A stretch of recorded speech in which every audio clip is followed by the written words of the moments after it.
All right, welcome, ladies and gents. Glad to have you with us again.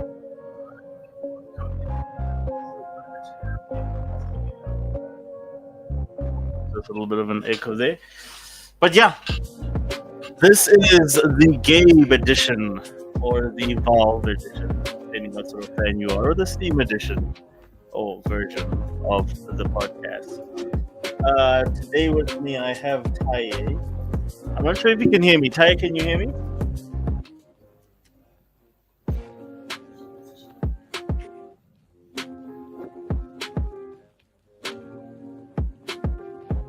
Okay. We'll wait for him to get his sound correct, and then we'll have him on the pod. But welcome, ladies and gents. So, what we're going to be covering today, of course, I think, is the news that everyone is talking about around the world, which is the announcement of the Steam machine. I'm excited. I know for a fact that I'm excited because now we finally have a test version of what we can expect from a hybrid console. In other words, something that sort of like treads the waters between being a game console and a PC. The same thing that Xbox has been promising us for their future iteration. The only difference is it's not coming from Xbox this time. It's actually from Steam. They are actually the ones putting this out there. So that's one of the things that we're going to be talking about. We're also going to be talking about that Sony released the sales numbers for Ghost of Yotei this week, as well as another notable news item. Sorry, just give me 1 second. Welcome, Vincent Vega. Always awesome to have you here. Music is too loud. Can't hear Taye. Okay, whoa. Oh, my bad. Let's do that. All right. How is that, Vincent? The Steam machine will have 10 to 15% more power than GPUs my 9-year-old GTX 1070 has. That is very true, Raichi.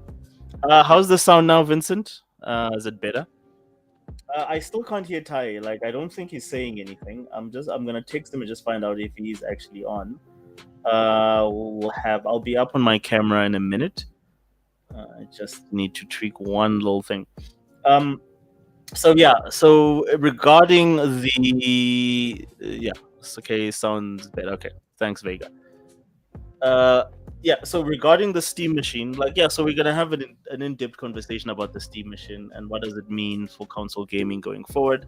What does it mean generally for gaming going forward?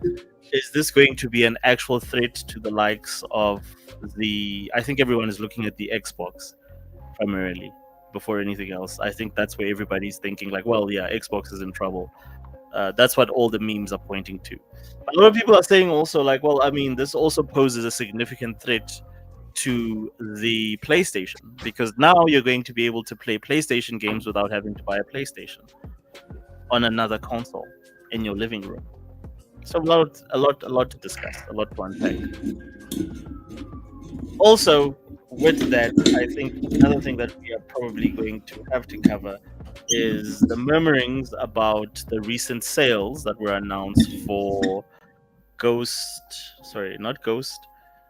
but the sales for Shadows, Taya's favorite game. What's up? Game of the year for 2025, Assassin's Creed Shadows. Apparently, it bombed in comparison. Sorry, which game bombed? Assassin's Creed Shadows. Bombed. Apparently, compared to its its predecessors, it's the lowest selling Assassin's Creed game to date. Did you hear anything about this, Ty? No. Why are you telling me? What are you talking about? So, anyways, that's what I have a couple of videos. I'll give you, because again, I really have no dog in that fight, but I think you will have a lot to say about that. I think that's a subject that you feel that's very close to you. Fuzzy, welcome. Vincent, glad to have you as always. Raichi, my man, always a pleasure. So already some interesting tweets. I'm gonna put everything on here. Let's start with Reichi, because Reichi is already like starting things off a little bit hot and heavy. So Tai, I was just running through the topics for today. So we're going to be talking about, of course, the Steam Machine. And after the Steam Machine, I want us to discuss Ghost of Yotei. Or if you want, we can go straight to the Horizon Dawn stuff. It seems to be a Sony episode today because it's Horizon Dawn and then it's Ghost of Yotei, and the numerous amount of like people on. I don't understand this. Maybe you can explain this to me better. So many people are saying that the game is unsuccessful because it sold 3.3 million in a said given time versus how what is this Ghost of Tsushima did in the same time. So I want us to unpack that as well. So besides that, one last thing I would also like to discuss outside those three is oh yes, rumor has it that Stellar Blade is also going to another platform. We don't know which platform it is yet, but apparently it's probably going to be on a non-Sony platform soon. I pretty much have an idea where that is. And then, of course, we're also going to talk about Kingdom Come Deliverance, also announced some numbers this week. So, Tai, what have you been up to? What's good? While you take the people through that, I just want to sort out my camera. So just tell us what you've been up to. I know that you said that you've not been doing a lot of gaming, but if you've not been doing a lot of gaming in terms of your content, as well as what are you looking at doing next? Yeah, so you kind of threw me off with the Assassin's Creed comment. Like, you don't say stuff like that and be like, oh, let's move on. Like, what do you mean move on? I need to fact check you and see what's going on here. But in terms of what I'm playing, I'm playing not at the moment, but I was trying to play Assassin's Creed Shadows. Funny enough, yesterday night I was trying to stream it on my remote play, but unfortunately, Ubisoft does this weird thing where they sign you out of the launcher like every 2 weeks or 3 weeks, and it's the most frustrating experience ever. Like, it's just, I know I'm so privileged. We're also privileged. But it's so irritating to literally have to sign back in and put in your password.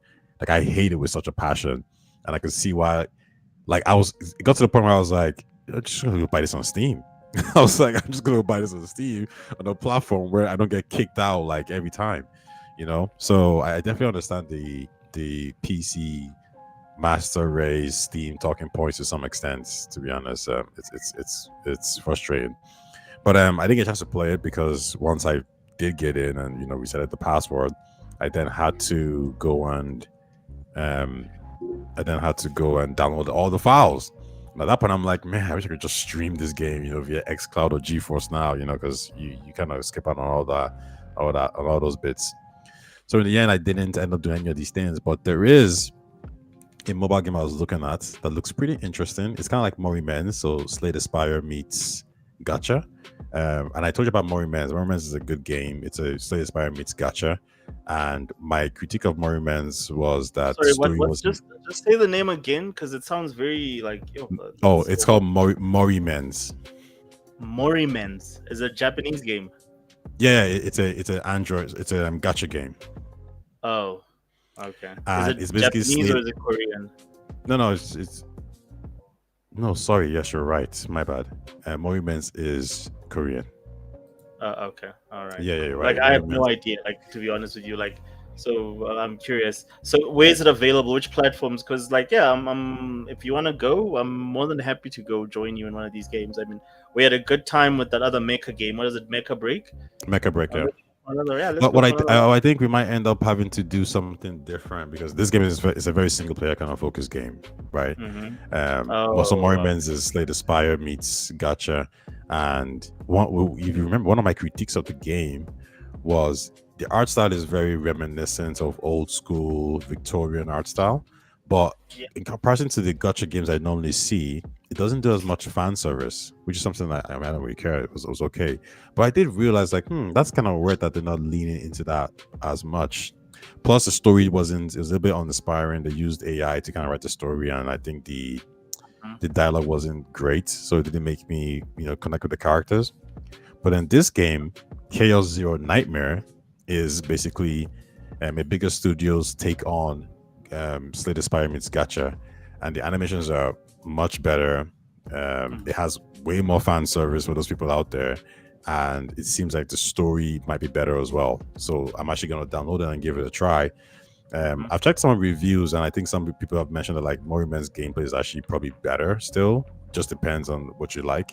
But I'm going to give it a shot. So it's kind of crazy how I'm more of a mobile gamer these days than an actual PC, console gamer. It's very interesting. Yeah, when I was talking to you, that's what I gathered, because you were asking me about tablets, and I'm like, this guy wants to game with the tablet. I almost threw up a little bit in my mouth. I was like, oh, I'm gonna make recommendations for tablet games. Like, yeah, I know, right? Cooling a little bit. Yeah. But the game, the next game is called Chaos Zero Nightmare. I know Raichi, you might be there. What's Ubisoft content like? What's going on here? Sorry. What is it about Ubisoft? Who's this? It depends who's saying what. Like, what's going on with Ubisoft? Well, the only thing I know is that like everybody's saying that Assassin's Creed didn't perform up to standard. Like, it's the lowest performing Assassin's Creed game to date. Like, I don't know if there's anything else. Nothing that comes to my mind. Nah, I mean, is this in relation to them holding off their shares? I don't know anything about that. Maybe you can talk us through that and maybe give us a little bit more insight. In terms of like, that's the only story I have on Ubisoft is just the Assassin's Creed. Okay. I can explain that then. Oh gosh, I thought that was like new news. That's why I was commenting. All right. So what is? Give me some context here. What do you mean? Yeah. So basically, Ubisoft was about to release their reports for the quarter, and they decided to halt those reports. The reports are generally Ubisoft talking about how the company is doing, how much money they're making, their projections. Do they meet them? Do they fall below them? And they decided to halt that. And the reason why they halt that is they didn't really give a reason. They just wanted to stop speculation. Some of it could be good or bad reasons. So there might be a material thing that they've found or located that changes that report. So the reports could be wrong. Maybe someone has contacted them and say, hey, yo, listen, we want to buy you. So now they're like maybe having those negotiations or whatever it may be. It also could be something that's really, really bad. Or something that's really, really good, or something that's just a mistake. Who knows? Maybe they had it on the report that like Shadows and all our games made 5 billion, but the number was wrong. It was actually 500 million. Like whatever it is, but there is a material thing that's occurred that Ubisoft has decided it's better to pause trading for now, and in the future we'll probably find out what it is. Maybe probably next week. Okay, all right. Yeah, but it has nothing to. I mean, could it be Shadows did bad? Yeah, maybe, but like they were always going to report that anyway. Like you can't hide from that. Shareholders are going to ask you questions on that product. Okay, to me that makes a lot of sense. Like when you put it like that. All right, but do you know anything about like the sales, for instance, for Assassin's Creed Shadows? From the last sales we had, it was doing, I think it was in second spot, but potentially out of all the new RPG games, it was I think ranking second. So it's doing good. I think revenue wise, I think it's also doing pretty well. It's not it probably out of all the other games like Valhalla and Origins and Odyssey, it's probably going to be based in, it might be the third best, second best, but it depends how you want to look at it. Like if you're looking at it saying that like, well, every game should go up and up and up, then I would tell those people, yeah, but you hate that though. You hate the fact that like, shareholders keep wanting games to go up and up and up. So I don't know why you think that's a W. But two, there's circumstances as to why certain games do well better than others.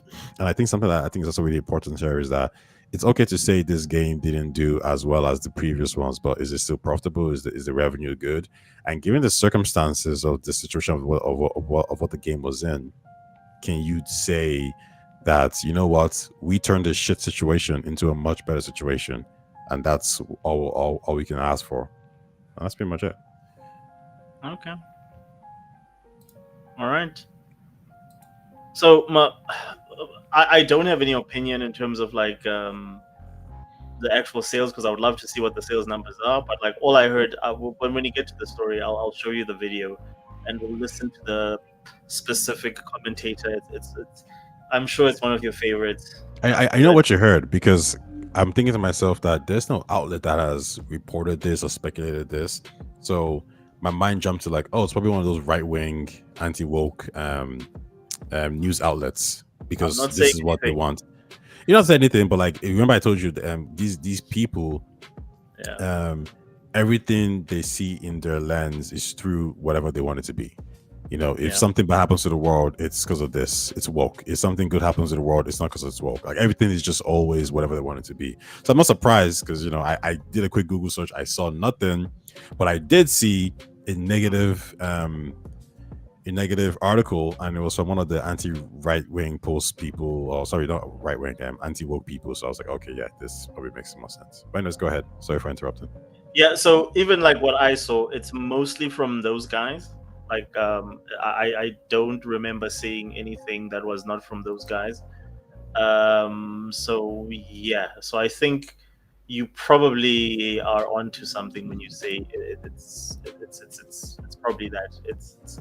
So that's what I want to find out from you. Like, is there validity on it? Like, did it sell bad? But like, what they're saying basically is the fact that, and it's from an article. This is all from an article, I'm sure, with some valid sources. And what that article is basically saying is that the game performed even poorer than Mirage, which is concerning because Mirage is a much smaller game with a much smaller budget in the same franchise. So they're saying that that game performed poorer than that game. So I would be concerned if that was the actual case for, and of course, what they're claiming is that it's got the highest budget of any Assassin's Creed game, but it performed the poorest out of all the Assassin's Creed games in terms of sales. And again, this is very similar to this conversation we're going to have about Ghost of Yotei, and you know what the expectation is, or what people feel about that game in terms of its performance compared to its predecessor, which was Tsushima. Ne? Yeah. In terms of, yeah. I mean, I guess we can proceed. Yeah. The Mirage one, for last time I checked, it's a little bit different, but yeah, we can proceed. Okay, cool. So nothing to add in terms of that. Oh, do you want me to ask in terms of the Mirage doing better than Yeah. Assassin? Yeah, we can start with that. We'll listen to what they have to say, and then you can Yeah, add. sure. Yeah, fire away. Yeah, let's do that Yeah. first. So yeah. So in terms of that, like, does it make? Would you, given the current economic climate, does that make sense to you? That do you? I'm sure you also thought that this would outperform Mirage, hands down, right? I think that's a given. Everyone Yeah, would sort of say yeah, that. you can say that's a given. Yeah. Yeah. So if it performs worse than Mirage, it indicates that there might have been an issue with the marketing, right? Or something. Or the game was. I mean, the game reviewed very well. It was very well received. Outside from the fan backlash from certain communities, again. I mean, like, I know you a very big proponent to say, well, it's not representative of the whole. Sorry, guys, I've been neglecting the chat. So give us that. Like, I just want to go back to the chat. So we have Rachie here from earlier on. So any thoughts on that? If it should it have, okay, my question is, should the game have performed or outperformed Mirage? Was that a reasonable explanation? Yeah, for sure. So if it did worse than Mirage, and it did worse than the last 5 Assassin's Creed game releases, because that's what these guys are claiming, that's an indicator that something went wrong there. Yeah, sure. Okay. No, like, again, like, I'm not trying to claim any wins over you or anything. I'm just saying, like, so I don't know, like, maybe you laughing is like no, I'm not. These are not any me saying there's W's here. I'm just saying. So, but anyways, what's on your mind? Because clearly something is on your mind based on your reaction. No, I just don't have enough data to really conclude on certain points. Um, That's fair enough.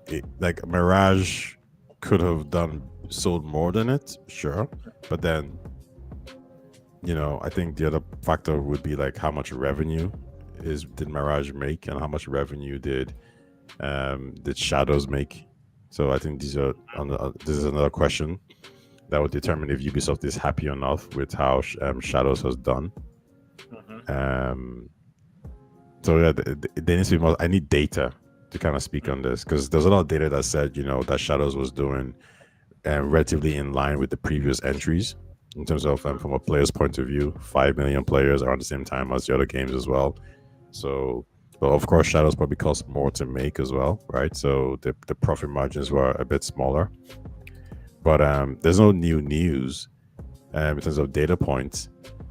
And the question would be like, is Ubisoft happy with Shadows? Shadows is the biggest selling non-new IP in Europe, but was that enough? Especially given the delays and how much money that they had to spend on fixing the game. All these factors are important in deciding if Shadows was it reached the heights Ubisoft wanted it to reach. And I think there's a difference between reaching the heights Ubisoft initially wanted it to reach and what Ubisoft had to be satisfied with, given the situation. Okay, no, that I'm happy with that. So, do you think any of the backlash and the controversy had anything to do with that, or it was just purely a matter of like the wrong time, wrong place, and the perfect storm of things just sort of conspiring against the game? Sorry, come again? So I said, do you think that the backlash from the fans had anything to do with that, or was it just a matter of like, well, just wrong place, wrong time? No, I think wrong place, wrong time. I think if Shadows came out 10 years ago, the competition would be extremely different. Nobody would really care as much. These online right-wing people didn't have the exact same energy as they previously did as well. So I think Shadows would have, from a marketing point of view, would have performed better marketing-wise in terms of less toxicity, less bullshit, less people crying, complaining, people who normally don't care getting involved in products that they don't care about. That's one thing I always say. When people who have no stake in the game, or people who are not fans of the franchise, start to complain about things, I played Metal Gear Solid for a max of 30 minutes in my whole lifetime. For me to have so much passion about Metal Gear Solid because all of a sudden there's a diverse woman or diverse character in the game, and I'm commenting, I'm tweeting, I'm talking about it. I ain't even a fan, like it ain't that deep, but that's what I'm doing. These people didn't exist that much, at least in the vast majority of that we're seeing today. They didn't exist like this in the past. So I think Shadows would have fared better from a marketing point of view. Okay, no, I hear you. All right. And so where do you think they go to from here? If you're Ubisoft, where do you go to from here? So you remember, like, there was a story a while back about them canceling another Assassin's Creed game that was supposedly about freeing slaves or something like that there. I don't remember the details specifically, but it was about like taking out the clan or something like that there. Do you think this will discourage them in the future to take more risks when it comes to such projects? I think they're gonna take a step back for sure on at least political topics that might seem sensitive.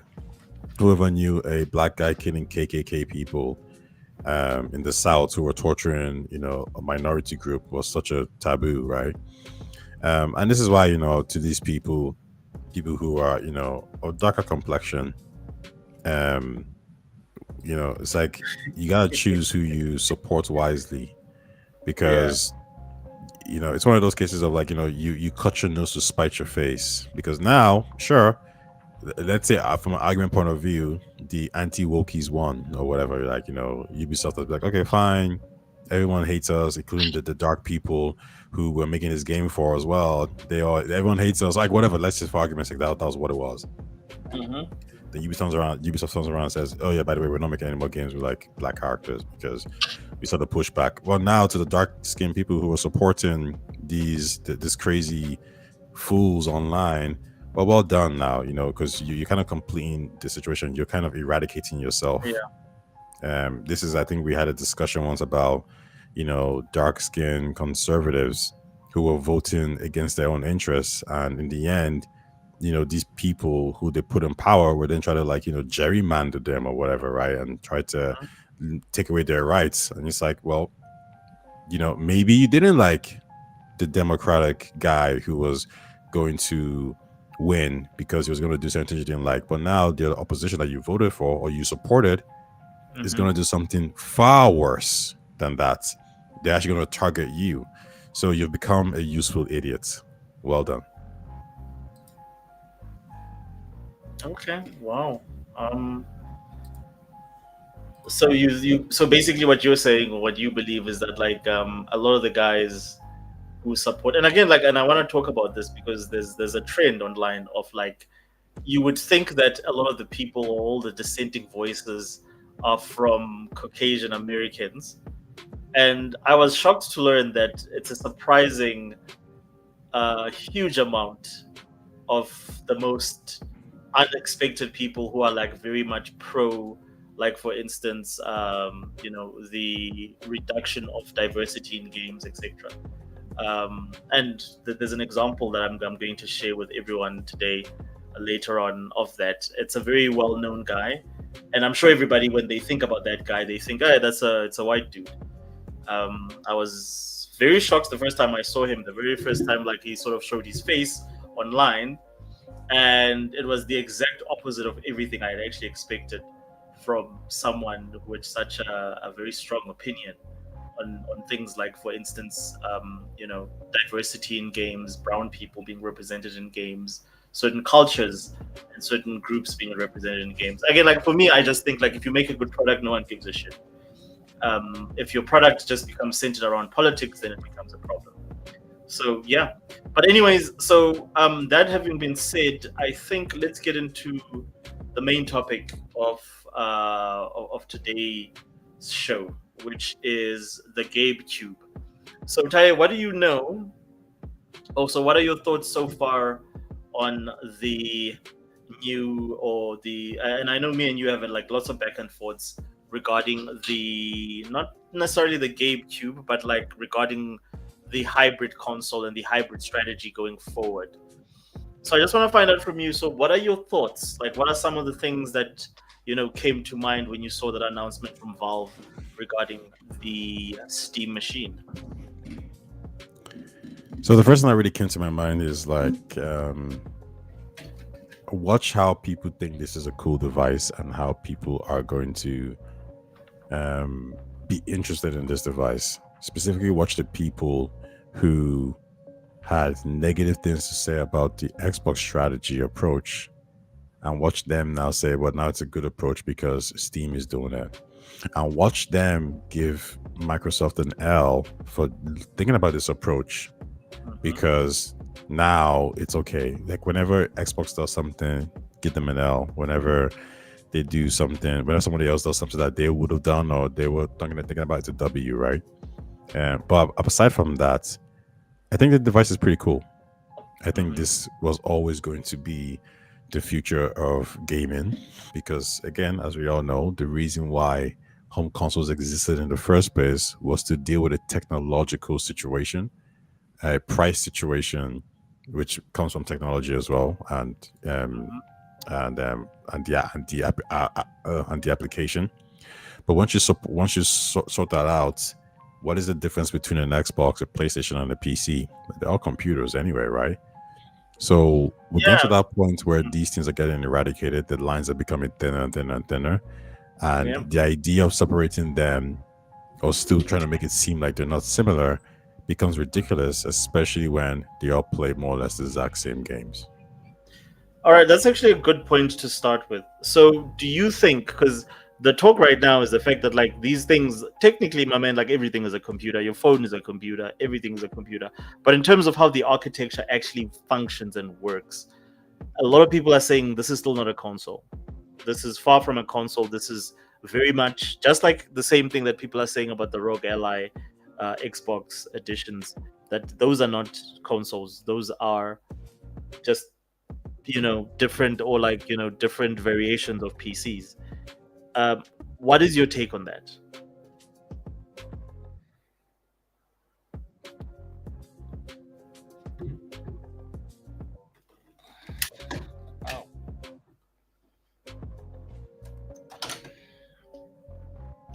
Tai? Sorry, I was on mute. My bad. What I was saying was that at the end of the day, if it feels like a console, plays like a console, then it doesn't really matter. When I first played the NES, it could have been a PC, it could have been a desktop, that's being, miniaturized into a box. At the end of the day, it played video games. At the end of the day, when I was able to play my Game Boy Advance, right, my Game Boy Color, and I had all these games, and then I upgraded to the PSP and the Nintendo DS with better graphics. I was playing N64, Super Mario 64, which was came out on the original Nintendo 64, right? And now I'm playing a superior looking version on my Nintendo DS. Did I say, well, this is now a home console? Like, did it matter to me? It doesn't matter. It doesn't matter what's behind the hood. Does it play it or not? Right? So if you can play Battlefield 7, Battlefield 6 on your console, play on your PC, Fortnite, exact same thing, mobile phone, PC consoles, they're all applications. And if you can run it and it feels like a console, or the game is just like they boot up in the same way you'd expect it, then it is what it is. Everybody has always said Steam gives that console-like experience. And trust me, they can make it better, right? We all know they can make it better. Just keep working on it. But at the end of the day, if it feels like a console, plays like a console, I don't know what else to say, because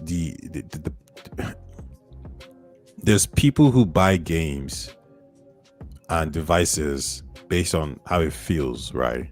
And that makes sense. You buy a device, it feels great, the OS runs well, the ecosystem is great, so everyone wins. But then it seems like there's these weirdos who care about what's actually under the hood, even though it does the exact same thing.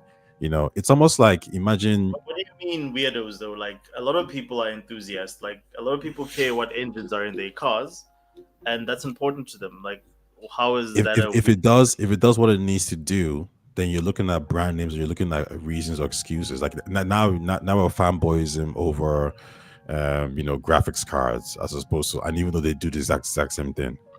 That's kind of what I mean. But that's always been gaming, though. Hasn't that always been part of the culture?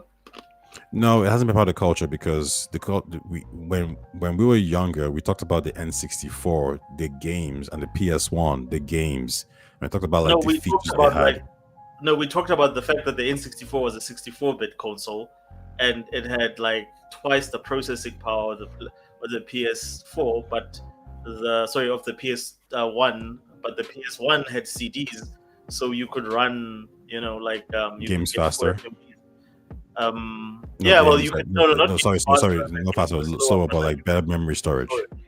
Yeah, but those were things that we argued about as like we were kids, but we cared about that shit. So it's that's where I differ with you, and I tend to. But you see, but my argument is we cared about the games more. This was an offset to then talk about what the benefits of that game, of those features could do to the game. For example, we could say the N64 had a 4-player port. So even though, yeah, you know what, bro, you're right, we ain't selling that well. But guess what? We have a 4-player port, which allows us to play games with our friends and family when they come over. That's something you could say. We have Xbox Live, which has great online features. We can play online with our friends, blah, blah, blah. PlayStation could say, hey, listen, we are free online, which means I don't have to pay money to go online and play with my friends. Like, these were things that are more or less still featured for the games itself. But when we're talking about like, well, technically yours is not a PC, it's like, okay, that discussion then becomes irrelevant. What do you mean technically it's not a PC? Who cares if it's technically not a PC or not? Does it play the game? Does it have good features or not? That's the question. You know, like if imagine a situation where, like I've done this before, and I think Jez actually said he did something similar with his brother. I've had Google Stadia back in the days, and I literally gave it to my friend because I wanted to do this test, and I asked him, I was like, yo, what do you think of I had a new laptop. Well, it was an old laptop, but I told him, I was like, okay, I got this, and I changed some settings. So he starts playing Hitman on my laptop, and he's enjoying it, right? This is a guy who likes to debate, he likes to argue, he likes to crap on things. But he's playing and he's like, oh yeah, I remember this mission. And then he kills a few guys, he's running around.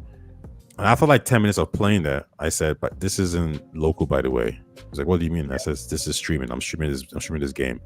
For the last 10 to 15 minutes, you've been playing an all-ish game being streamed. And I liked his response so clear, because it was just like, oh, streaming is here then. Because I didn't notice this at all. I thought this was local. Like, this looks good. This plays good. I didn't detect any lag whatsoever. Streaming's here. You've got me without even trying. And I feel like, imagine he was all like, well, technically it's been streamed, so it sucks, blah, blah, blah. All this kind of, it's like, why are we talking about that? Is the game good or not? Like, does it play well or not? End of story. And I think nowadays, but like don't again, talk about these things. But like again, like why is the business side of, like, for instance, I'll play devil's advocate and say, okay, cool, I can raise the same argument. Why is the business side of the industry so important to some people? It's got nothing to do with the quality of the games. Why are we debating whether or not this game did well and that game did not do well, and this studio is doing well and these studios are doing? Why are all those conversations important if we just focus on the games, on the end product?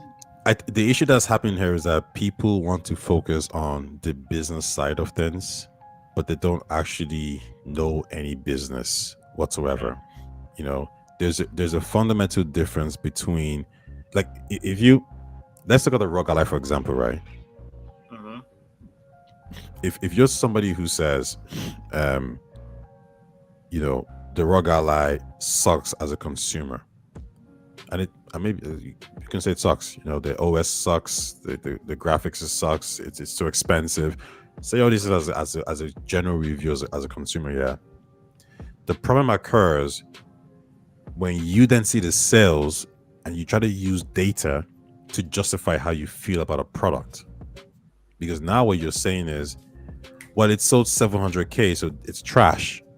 But do you know what the margins were? Do you know how much they expected to sell? Because now you're talking business. But if you're going to talk business, talk about business. Talk about what ASUS expected. Not what you expected them to do from a business point of view, because your point is irrelevant, because you're missing information, so you don't know what the goal is. So now we have information saying that, ASUS is saying, yo, this device is doing really well. Where we need to make more demands. It's sold out everywhere. It's doing well for us. But then what? Then how do you respond? What do you say? No, you're lying, because they should have sold 50 million. Based on what? Yeah. Right. So you're using data to justify how you feel. Don't use data to justify. If you feel something, you feel something. Just say you feel this way. End of story. Yeah. Don't use data to try to like shoehorn it to justify your feelings. That's the problem. No, I completely agree with you there. That like data should not be used to sort of try and substantiate your points. However, I think it's also very important to acknowledge the fact that a lot of people, their relationship to the data has to do with like the product that they care about. And I'll give you an example, and I've given this example to Loke, but Loke, he always tries and avoids this. Like when he talks about games, I always say, okay, cool. Like this attitude of yours is like, well, let's just play games, bro. I'm like, that's great. But people support gaming the same way they support the likes of sport, right? The same way you support your team if you're a Manchester United fan, or if you are whatever, insert club or insert football team from America, whether it's the or basketball team, the Lakers, the Bulls, whatever. The bottom line is that people don't support players. People are not Michael. Yes, you get people that say, well, Jordan is the greatest. But people are not just Jordan fans. They were Chicago Bulls fans, that supported Michael Jordan. Same with everyone that's played the game. You support the club first and then you support the players. So I find it weird when people look at like people supporting platforms first and then the games, like it's some sort of insanity. And I take offense to that a lot of the time, to say, well, you have a fanboyism for something. And you saying this specific group's fanboyism is not good enough for some reason, because of the fact that it sort of doesn't make sense to you. And I always push back against that. That's the one thing I always push back against. It. There's nothing wrong with being a Nintendo fan that supports Nintendo games, or a PlayStation fan that says, you know what, PlayStation is the best to play PlayStation games. Same with, like, for instance, if you're a Steam guy that says, I will only ever play Steam games or I'll only ever play my library on Steam. There's nothing wrong with that. That's a completely acceptable within. If you look at human society, that's a completely acceptable way of supporting something. So I agree with the notion that, like, the fanboyism part of things, the supports, all this is actually I agree with what you're saying, but I think that realm stays in its own realm, and the problem is that realm tends to bleed into the realm of, like, business and facts. There's a reason why Christopher Drink says, "Yo, I don't know what you guys are talking about. I got a business here. My business is based on facts, not feelings. It's a business. I'm based on feelings.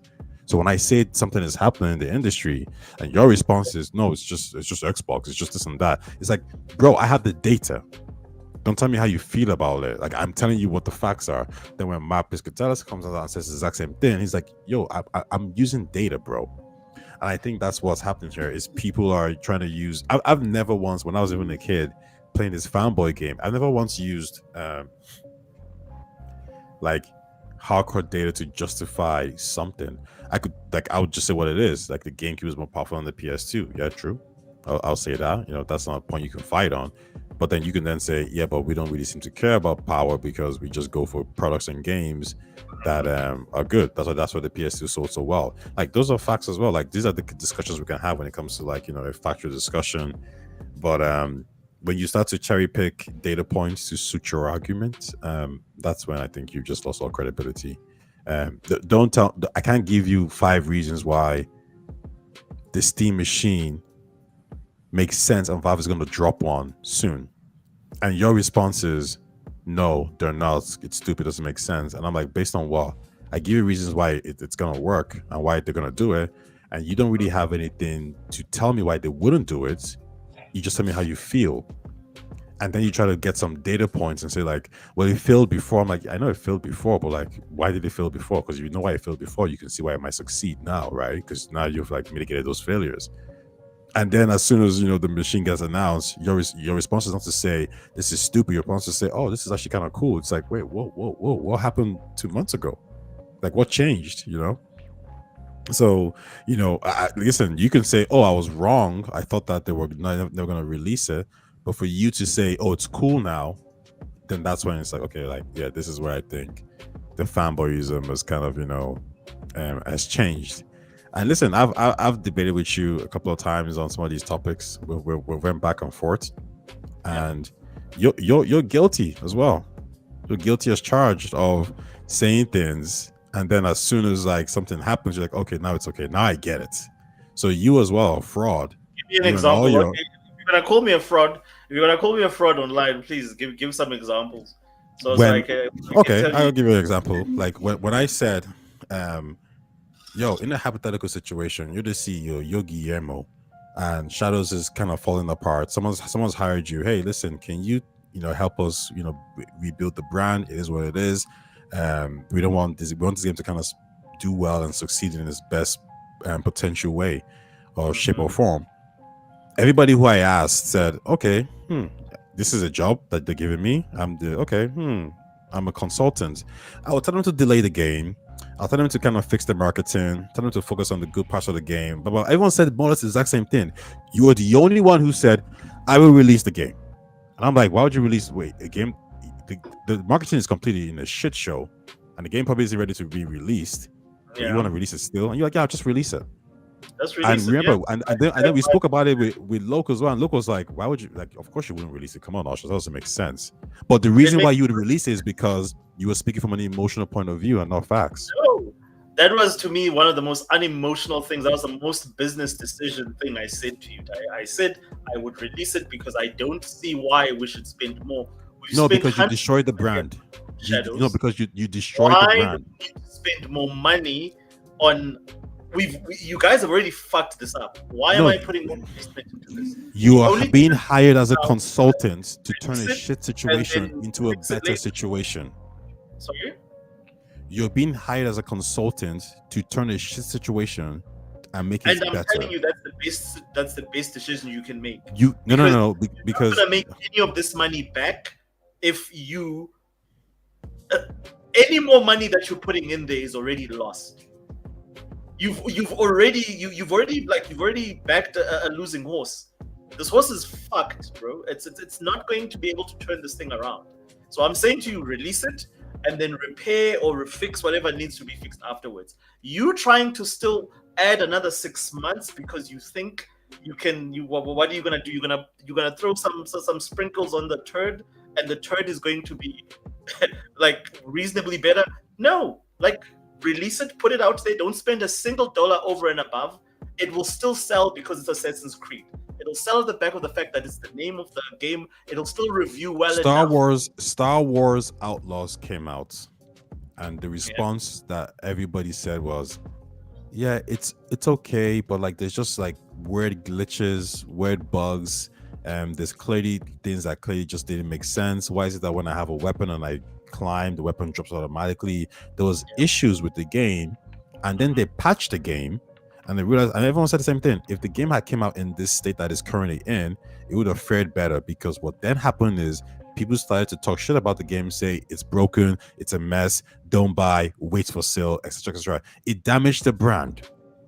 If you release, if everyone is attacking Shadows, and the marketing sucks, and you release a game with the bad marketing, and the game has glitches and it's buggy and it's a 7 out of 10, everything that they said about your company becomes justified, and everything about the brand gets damaged. So you're hired in this hypothetical, to help the brand get fixed, and your response was, "No, just release it and whatever." Exactly. No, because so you can't release a subpar product. It's gonna damage the brand. In fact, you know who said this? First of all, real quick, Ubisoft said this for one of the Assassin's Creed games. I can't remember which one it was. They said that like they released one that was broken. I can't remember what the name is again.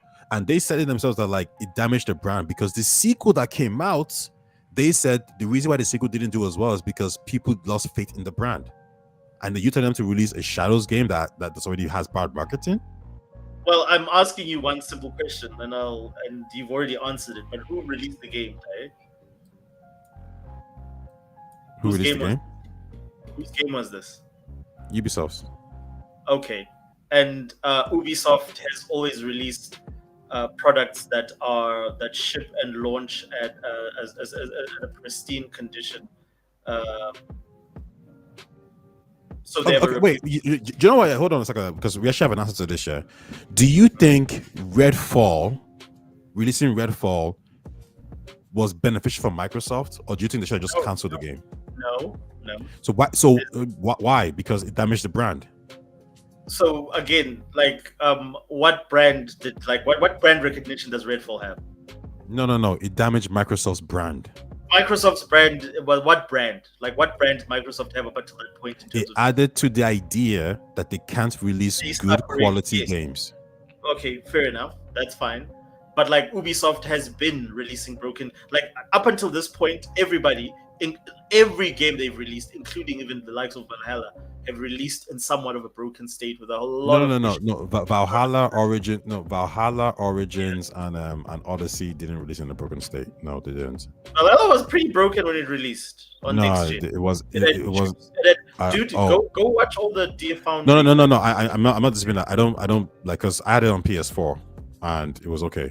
So maybe you're right. Maybe for PS5, because I did remember seeing certain things about it. When you say technically, Valhalla released in a worse state than Shadows, or in a better state than No, no, Shadows? no. Worse states. Shadows was pretty polished. So my thing is like Worse states. fixed with Shadows had nothing to do with the state of the game. The game, in terms of it being played, the game was fine.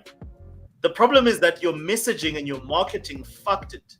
And then you saying you're going to take 6 months to change things that you put in there that were creative decisions. Those are not technical issues. The game was playable. It was fine. Which game? Shadows? Shadows, like all the things, like none of the things that people are complaining about Shadows had to do. No. So what they did in Shadows is, and I probably should have made a video on this, is one, they did improve the gameplay mechanics. We don't know the details of that, but I think most people conclude that But were people complaining about the gameplay mechanics being inherently broken? No, but like polishing. Well, there's nothing wrong with polishing a game, but like you are saying that you called an emergency meeting because of the fact that you wanted, like, you brought in consultants to say, how can we fix this game? So were the fixes that were applicable to Shadows technical fixes, or were they aesthetic fixes based on things like marketing, how the game is being positioned, etc.? It's going to be marketing, and it's also going to be polishing the game, releasing a game that is polished to the states where people can't use clips to attack you. To be very clear, there's a very if the best clip you have of Shadows is watermelons being shown in the wrong time of date for Japan, that's the best you got against it. Whereas for Star Wars Outlaws, they literally had stormtroopers glitching in and out, the other characters falling through fucking walls. Yeah. Star Wars Outlaws was a shit show. But if the best thing you can do for Shadows is just freaking watermelons, then it means that they were probably doing something right. From a technical so what I'm saying to you is that then why do you want me to then delay Shadows for another 6 months? It's a finished game. The things that they needed to fix, the things that they messed up when it came to the messaging and the marketing. So they wanted to take another 6 months to go fix things that they positioned.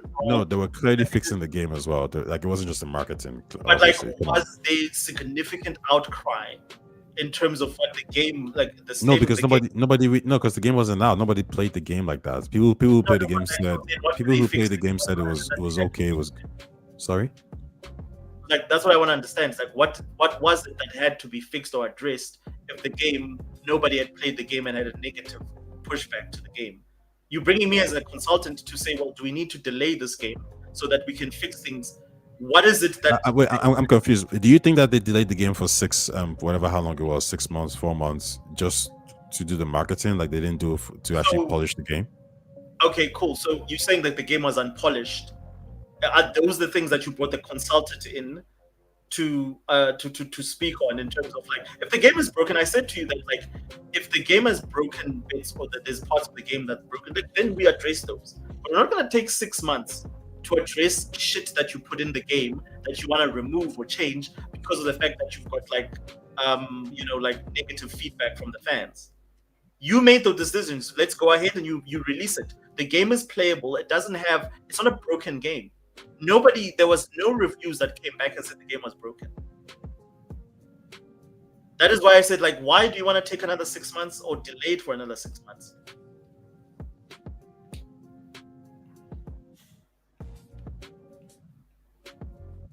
So you stand by your answer. You still would have released it? Absolutely, I would have released it as is, because the game was literally finished. Like, for me, unless you can quote and say, okay, cool, they went and then they saw that these parts of the game were everything. The reason that they re-released, like, if you think about it, and I remember this conversation, they had to go reposition certain things, add certain, like, move certain assets to certain parts so that the game wouldn't be focused so solely on Yasuke because of the backlash.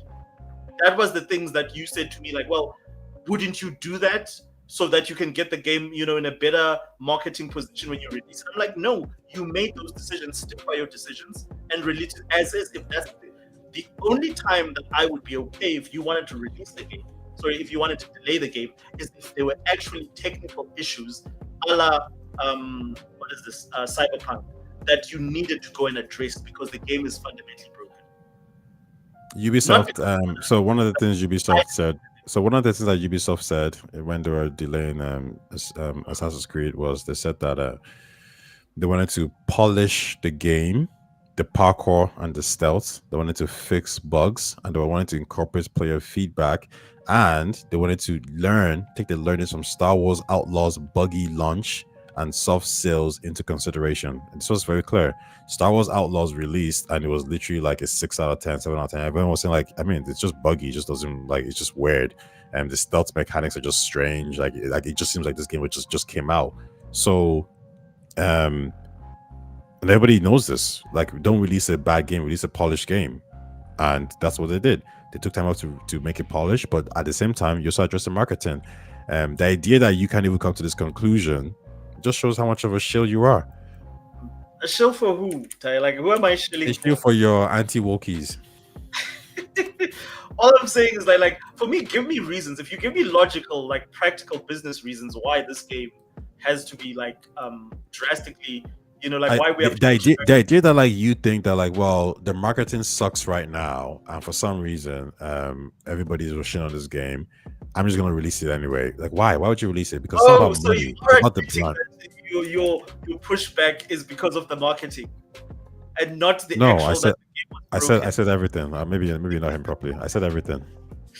All right, I'll let this one slide. I'll let this one go. So again, the difference you're forgiven. Outlaws in terms of scores, Outlaws and Shadows is literally 5. It's 5 points. The one scored 75, the other one scored 80. Mm-hmm. So it's literally like that's the difference. Like, and again, there's a reason why Star Wars Outlaws has been because I think you're forgetting like marketing plays a huge role in this. If people are saying something is good, they're gonna go buy it. If people are saying something is broken, people are just gonna like move away. Star Wars Outlaws, like I literally know people who didn't buy Star Wars Outlaws because the reviews were like, meh, it needs patches. Like I literally know people who didn't buy it because they're like, okay, I'll wait later to get it. Oh, okay, so Ubisoft, typical Ubisoft broken game. Like that does damage to your brand. If you ask Ubisoft, would you have made Star Wars Outlaws? They'll tell you straight up no. But like my point is like Ubisoft is always, if you call me in as a consultant for Ubisoft, I'm like, dude, you guys have always done this. This is not a new thing. Just like wait, just to be clear, like how do you think Capcom and Sega fixed their reputation? Bro, remember they released Street Fighter was it 5? And everyone was like, yo, like what's with the frame rate? What's with all this broken stuff? How many players are this? How many characters? People didn't like it. They hated it.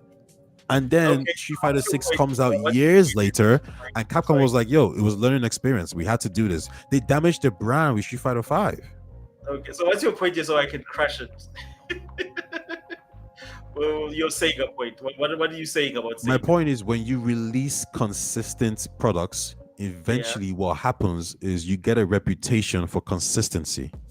Okay, fair enough. And it's good for your brand. If you're releasing shitty products on a regular basis, no one's gonna trust your titles. No one's gonna trust your brand reputation. It gets harmed. Is that a fact, Ty? Is that a fact in the industry? It's nuance. You can smile. You can smile because you know it's not. Is that a fact in the industry? It's nuance, yeah.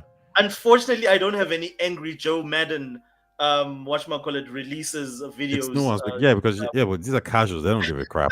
But anyways, we can go on about this for a while, and we have a section put aside from this. Let's get to Gabe. Let's get to the Gabe the conversation and the Steam machine. Thank you guys for participating in the chat. I'm sorry I've not been as engaged. It's just that like when I have a guest like Ty, there's always like some riveting back and forth. And Jedi, this is a good point, Vincent. Jedi Fallen Order and Jedi Survivor are still fucked, and they sold a shit ton. And EA is the number one culprit when it comes to this, even more than Ubisoft. Their games can release broken, their games can release with missing features, but they will always sell at the back of the fact that those brands. Didn't Jedi Fallen Order have an issue with PC, but consoles were relatively okay? Which one? Like Jedi Fallen Order or Survivor? Jedi's Survivor.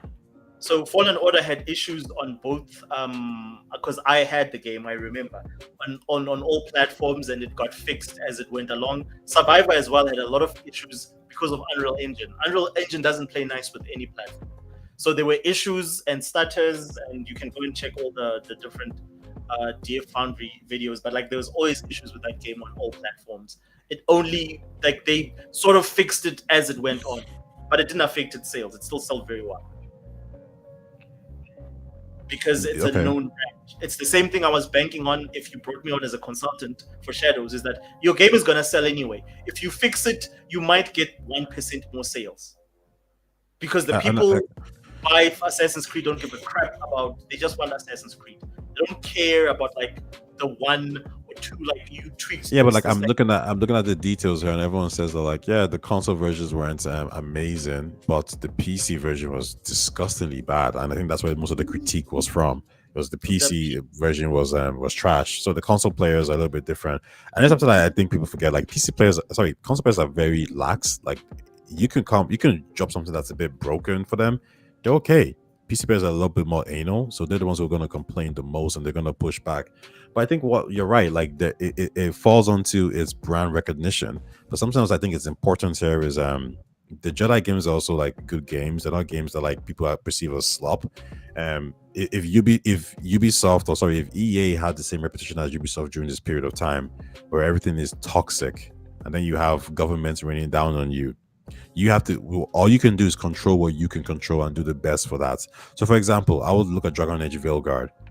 At some point, EA couldn't control how people were talking about the game, but what they could do is make sure when they release this product, it's not broken. People can't make fun of it with weird gifts like Mass Effect Andromeda. You know, don't turn the game into a meme. Release the game so the PC players can say, yo, you know what, the game is iffy, but damn, it's really highly done. Like, you know, it's well done, it doesn't crash, and hey, it's on Steam as well. This is great. They did everything that they could to make that game succeed. And I'm saying the same thing to Ubisoft. Do everything you can to make the product succeed. As a consultant, your response is, well, I really don't like them, so screw them, just release the game anyway. And I'm saying that like the only reason why you have that answer is because you're chill. They hired me. I'm telling them to release the game to save money. Your game is gonna sell anyway. It's not about as a consultant, you're not trying to save money. What you're trying to do is fix the brand. What do you mean? Like, what's the point of fixing the brand? Is that to save money or to make sure that we cut costs or we make a profit? Listen, if they want to cut costs or just fire people, they can easily do that. They don't need you for that. You don't need to fire people. I'm saying just release the game. You're not going to lose any money.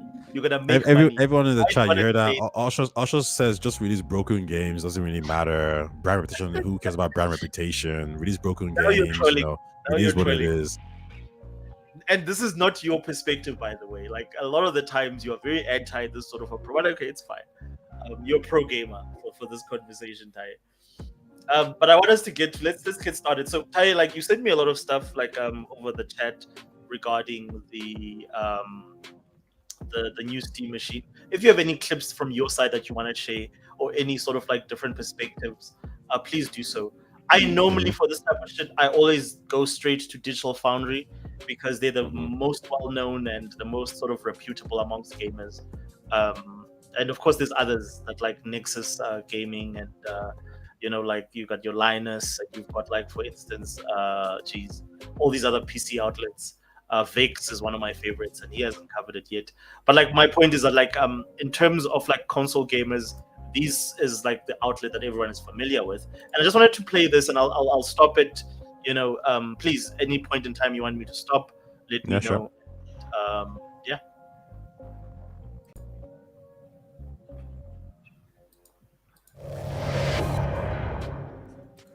Oliver, they actually showed you around the essential architecture, the building blocks of this machine, and man, that's a big heatsink and cooling assembly there. It is a really big heatsink and cooling assembly. I'll touch on that in a moment. It's quite a unique thermal design, as I'm sure you'll see. But basically, in terms of that broad spec, starting with storage, it ships with a 2230 SSD, of either a 512 gigabyte or 2 terabyte capacity. It's an M.2 SSD. It can fit a 2280 SSD, though there is space for that, and it's easily upgradable. And then there's also an SD slot. It's not an SD Express, so it's standard micro SD XC. I asked about this, and in their experience, they said it works pretty well, but obviously that's going to have a pretty large speed penalty relative to the internal storage. So I'd imagine, based off of Steam Deck testing, you'd probably want to install demanding games to the SSD. But if you do have a Steam Deck, this is a cool feature they highlighted several times to me. If you do have a Steam Deck, or indeed a Steam frame, which we'll talk about in a separate video, you can take your micro SD card, unplug it from that device, plug it into another device, and get those games running on it, right? So it's a very easy hot swap kind of system there if you do have multiple games on an SD card. So in terms of the actual like meaty part of the specification, this is the interesting part. So the CPU is a 6-core AMD Zen 4 design at up to 4.8 gigahertz. They're quoting here. So this is what everybody has. Well, this is the positive part of the spec, because of the fact that like it's an AMD, 6-core, 12 threads. Zen 4. This is pretty powerful. This is like a decent setup in terms of like for a PC, a mid-range PC anyway. This is okay. It's the 16 gig DDR5. A lot of people would still complain about, because I think 32 gig is like the standard currently, even for mid-range systems. Any thoughts on this particular part of the spec, or anything that they've sort of spoken about up until this point? Nah, not at all. All good. Okay. It only consumes about 30 watts, according to their spec sheet and according to a Valve employee I talked to. And other leaks have suggested it's based on a Hawk Point, potentially. That is a mobile APU that's similar to the AMD Z1 products. Those were based on the Phoenix silicon. This is like a slight evolution or refresh of that silicon. Potentially. Again, potentially, they didn't confirm that to me. I'm not too worried about this part of the spec, given that we're targeting TVs, generally 60 FPS, that kind of thing. I think it should be capable of that in most titles. I don't think you're going to have huge issues with that part. I think it's probably going to be okay, at least relative to the other parts of the spec, which may pose more problems. It has 16 gigabytes of DDR5. That is in a SO-DIMM configuration, so basically laptop parts here. And that is user replaceable, but you have to take apart the unit some ways to get there. So not as easy as the SSD. On the GPU side of things, this is where it gets a little more interesting and possibly a little bit more controversial. So the GPU is RDNA 3 based, not RDNA 4, and it has 28 CUs at up to 2.45 gigahertz sustained clocks. So Okay, so this is what everybody has an issue with, is the power of the machine. Yeah. Do you think this machine is underpowered, Ty?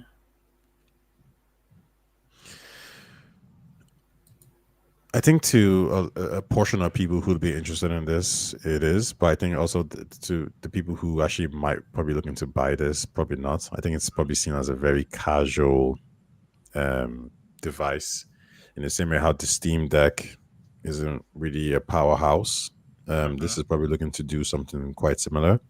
Are you going to get? Are you going to lose sales because people don't want it because it's weak? Yes, but at the same time, you know, maybe it's just the sweet spot because of the cost. The cost could be the part here that gets people in. And I do think there's a strategy here. This is an introductory machine. I think in the same way Valve has been learning from the Steam Deck, they're going to learn from this device as well, and then they'll make the right adjustments. But at the same time, also, I think we're hearing, I think Linus mentioned how they don't want to take any losses on this, right? So once again, to kind of reiterate, that era of everyone wants to, you know, take a loss to get into the industry, it's completely gone because it's a mature market. You know your audience. You're not trying to grab people who are not that interested. And Gabe knows it. He says it himself, like everybody who has a Steam Deck has a Steam machine. I think it was like 90% of people who purchased the Steam Deck were Steam. There were Steam players. Only 10% of them were new players, right? So you know your audience, and if you know your audience, you just kind of target them. So yeah, what I think is underpowered. I do think that's gonna hurt it to some extent. At the same time, I think the price might make up for it. Okay, come. So that brings us then to Xbox. Where do you see them in terms of price wise? Where do you see them launching this thing? Price wise, Yeah. well, I think everyone This said sort of something between this sort of power. seven Because this is hundred. somewhere between, in terms of performance, actual live performance, you're looking at somewhere between the Series S and the PS5 base model. I think this could be 700. It's gonna be 700. what, 600 to 700. Yeah, 700 probably. Yeah. I think that will be a huge loss for them if they launch it at that price. Well, real quick question then, because I'm not too familiar with some of these specs. Because they said it will be the same price as a PC equivalent. What would a PC equivalent to this be? A PC equivalent of the spec.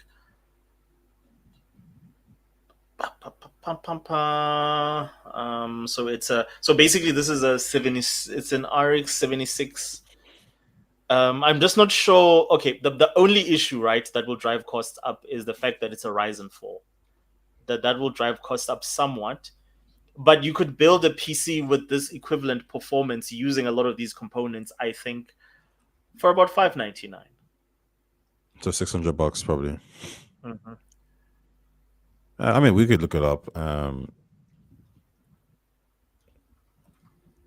But the thing is, like with them, yes, it's like Ty, you need to be very careful, especially if you're positioning it within the console space. Is you're competing against systems that are still going to outperform you because they're better optimized.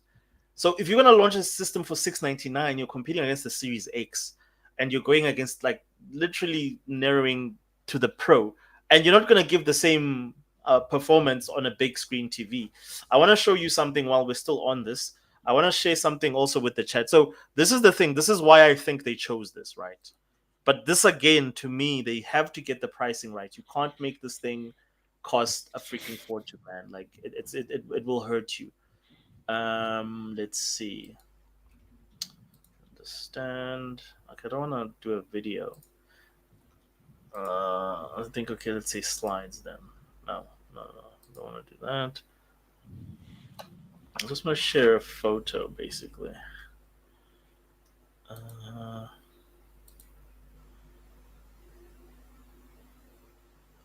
Ty, if I want to share a photo, I just say screen. I don't go video most. Yeah, you share the screen. Yeah. Screen, understand.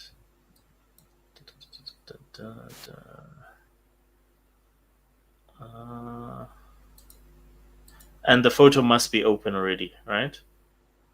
Yeah. Here it is. So I have an image here that I want to share with everyone. And this image sort of basically just talks to like what I think they're doing. I think this is what they have in mind. Mm-hmm. It's not sure if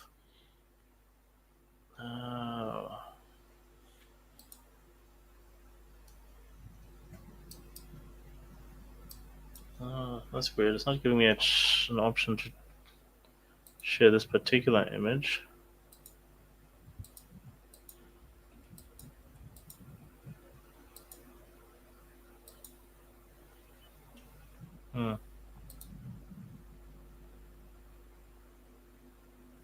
Maybe you need to put it on a browser. Yeah, let's try that. Because it's not working if I just open the screen. If I open it as a doc.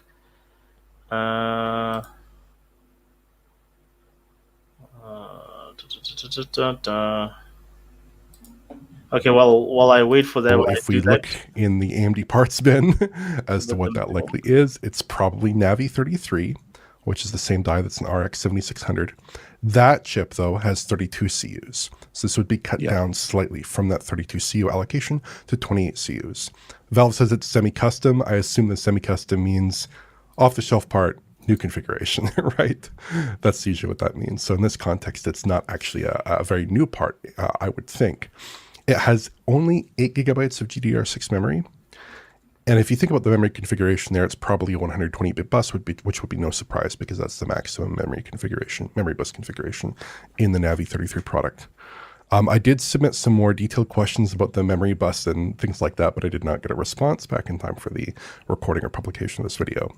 So this is a bit tricky on the GPU side. And I really want to hear what Alex thinks about this, and obviously Rich. But the GPU here is not that crazy. The RX 7600 is in the mix with cards like the RTX 4060 in rasterization and considerably behind that in ray tracing, and this is obviously weaker than that. And they're saying this is a 4K 60 box with FSR.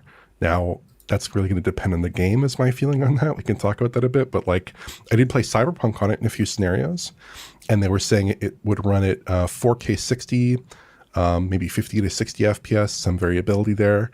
And I was able to get it running at 1440p 60 with upscaling fairly easily.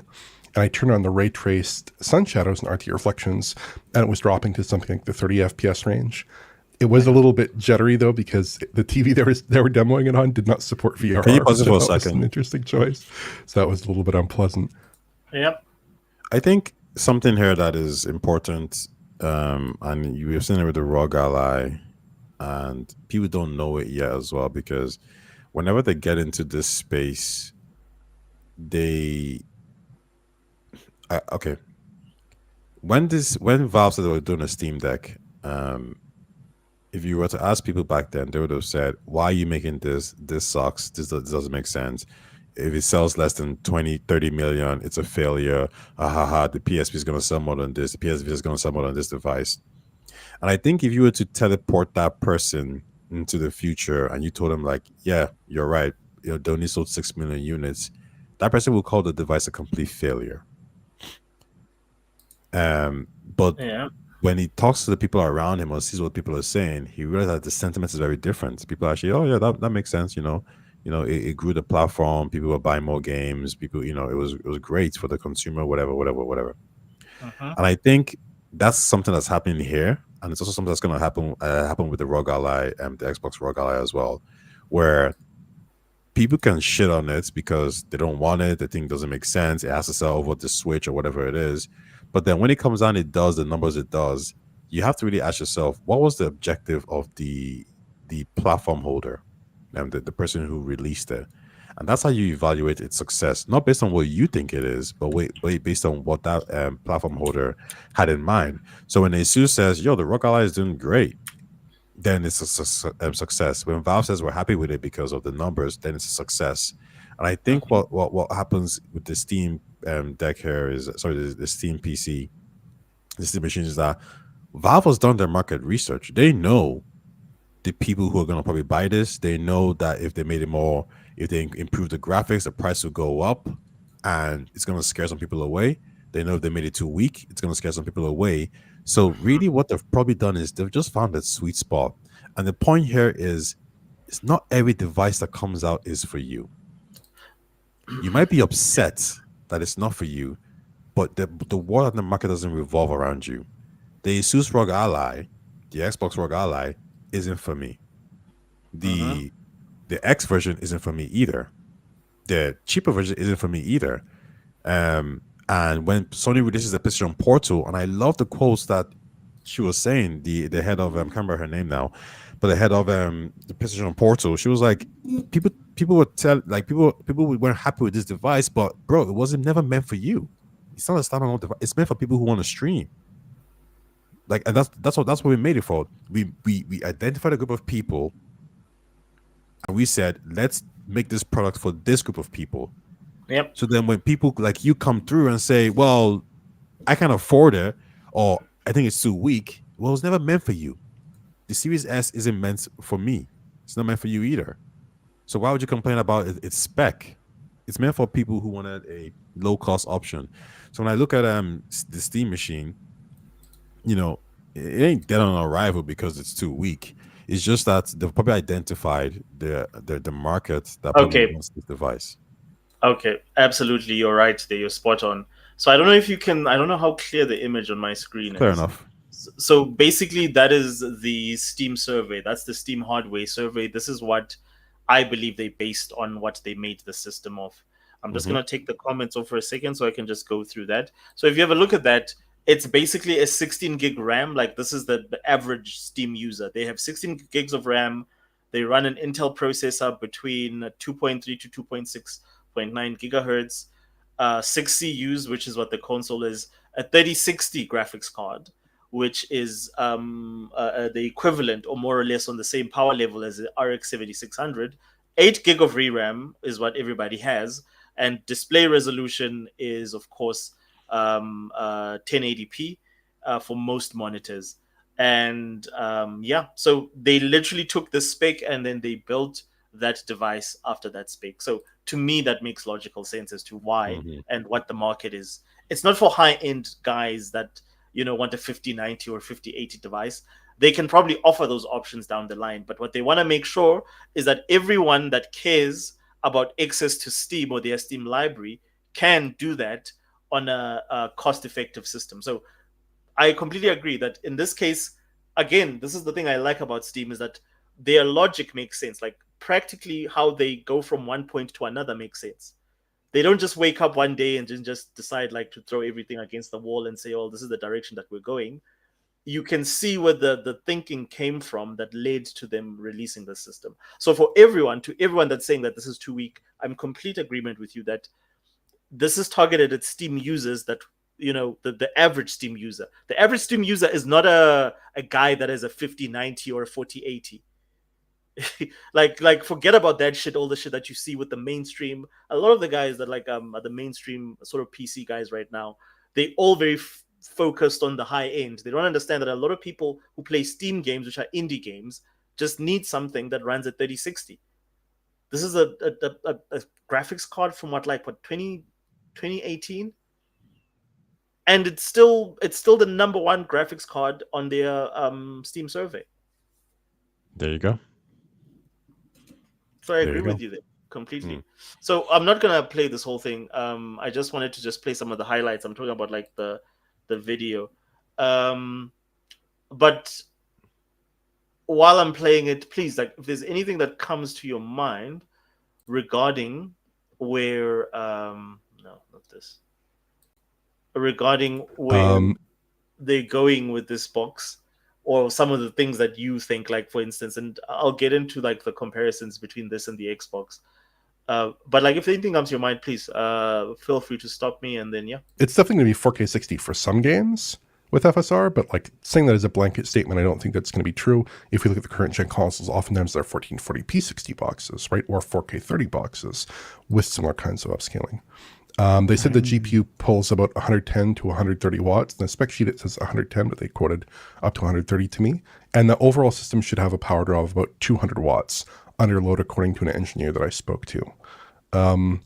But I mean, the more critical aspect, and again, I'd be interested to hear your feedback on this, is the 8 gigabytes of VRAM, because... Yeah, so this is the biggest sore point, is the 8 gigabyte of VRAM in regards to this device, is that like it's way too low. But if you look at like the overall VRAM that the thing, or the overall RAM this thing has, is 24 gig, which is the equivalent of the Xbox LIX.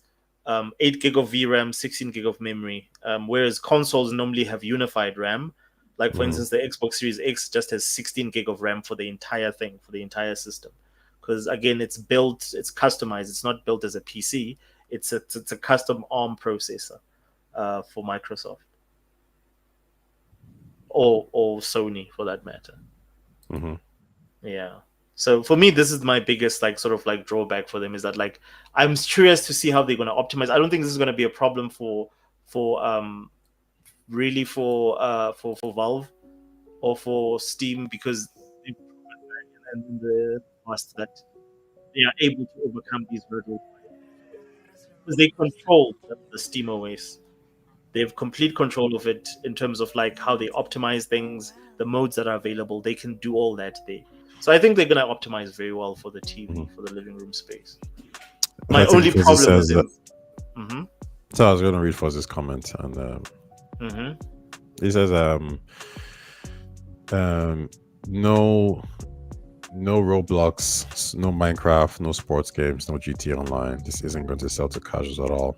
Yeah, I think it's going to be a different kind of casual for sure. It's like a PC gamer kind of casual that might be interested in this. But this is why I think Xbox has a really good chance of claiming some of the pre-built market. Like I was telling you that some days ago, it just hit me like, I've been thinking about this PC hybrid thing for a while, but this PC hybrid is technically a pre-built PC. And then I thought about myself first of all, and the answer was my pre-built PC. If Xbox was offering me a pre-built PC, I'll buy it. I'll buy it off them. It's a brand that I know, that I trust. So I just buy it off them instead of these random brands that I got it from. But also, an Xbox pre-built PC will be cheaper than a regular pre-built PC due to different factors. So they'll be able to undercut. And I was thinking, if you can do that, then you're already kind of claiming that market. Like you're actually being a very valid, a strong competitor in that market. So I think what's happening now is Steam and Xbox are both going to be in this market.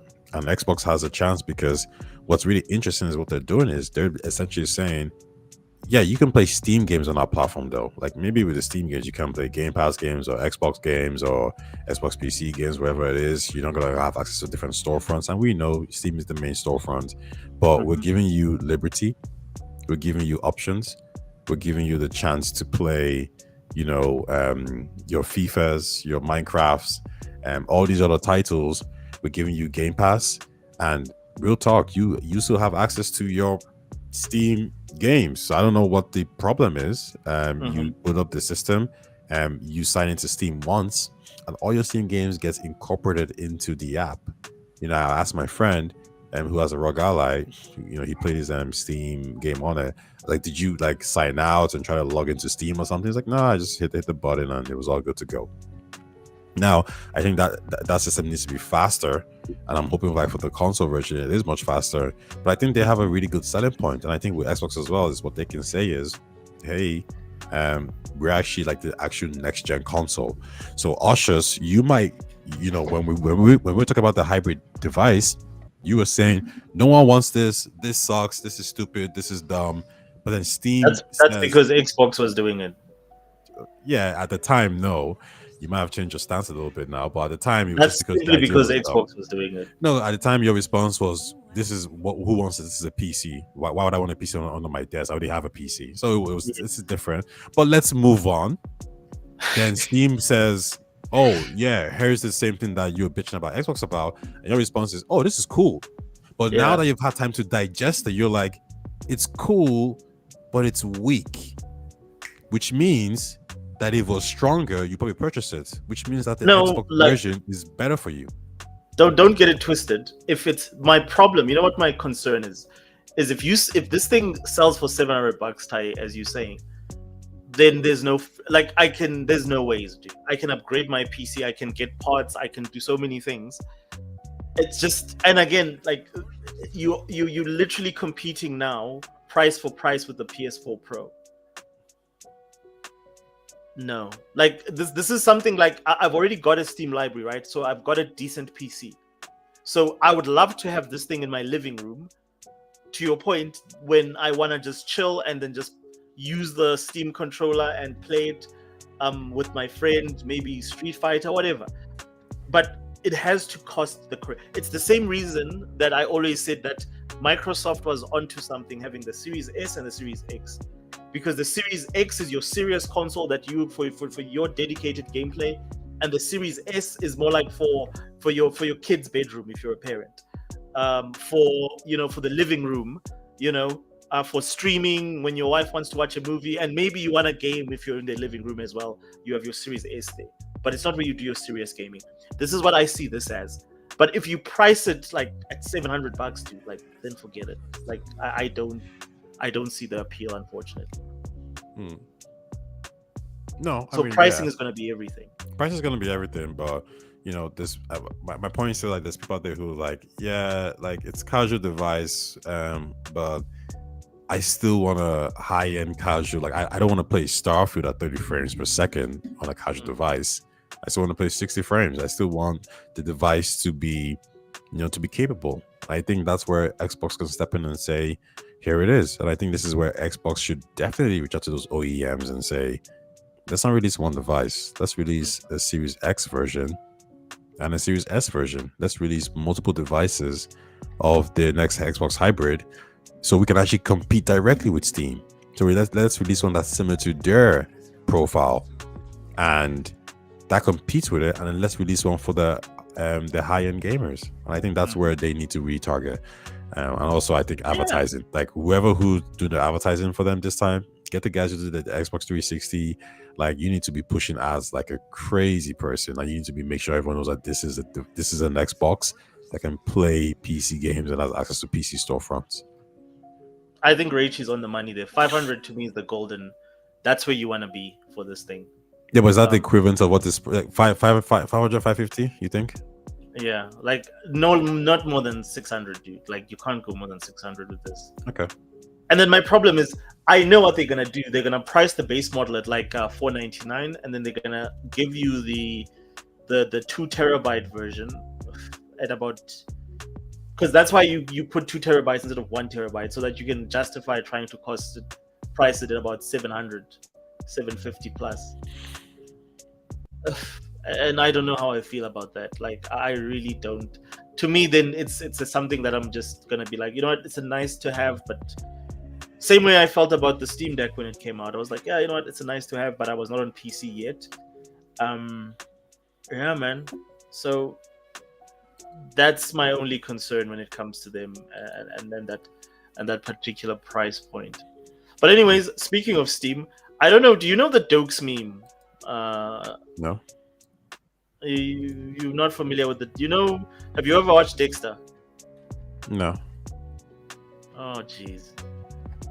You've not seen the Sergeant Dokes memes. I think a lot of people know these, and I'm sure you've seen this, Ty. So just to switch up a little bit in terms of the tempo, let's play something a little bit more light-hearted. I hope you recognize these because these are so fun. Steam, this is for all the Valve fans, the hardcore Valve fans that have been waiting on Valve to do something.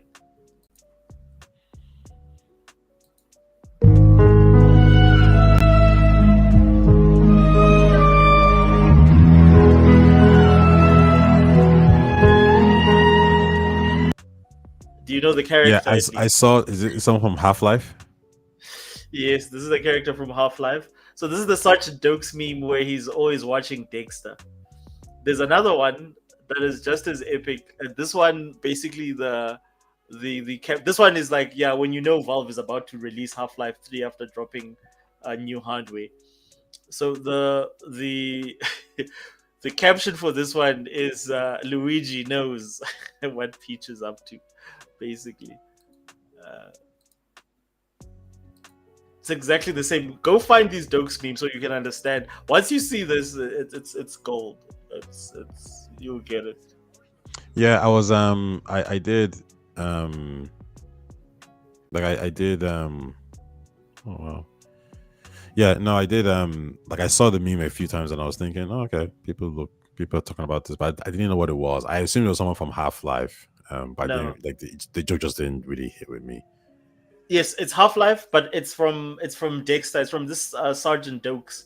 I'll share some of the stuff with you after the show. So this one is a Luigi one. This is basically like Luigi being sus of Princess Peach always getting kidnapped.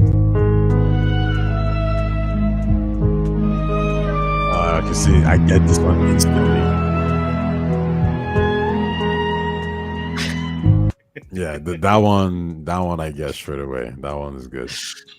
Oh jeez. So there's another thing, like I just want us to because I know we're already 1 hour 33, and I don't want you to say no, I'm about to go without us having actually talked about some of the fun stuff that was on my timeline this week.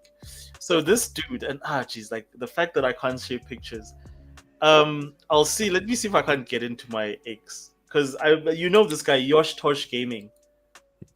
I think so, yeah. He's this guy who you would think he is like the most alpha of alpha white American dudes, pro America first.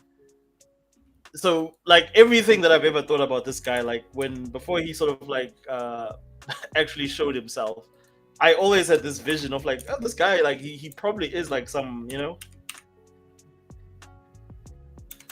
some badass dude. So okay, I can share his photo on the browser. So I'm sure you've seen this quite a few times. Screen understand. There we go. You've seen this guy, right? Like on your screen now.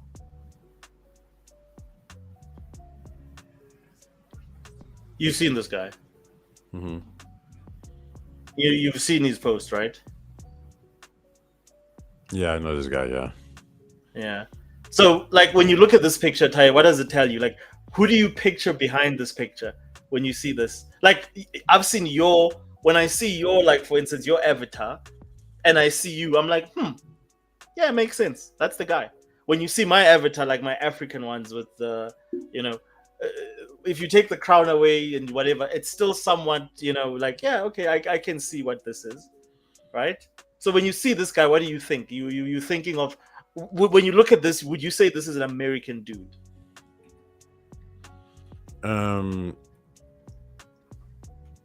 Yeah. Would you say this is a white dude? Yeah. And you've seen some of his tweets. Let me just actually go onto his page and just show you some of the stuff that he tweets out. The problem is no. What's this?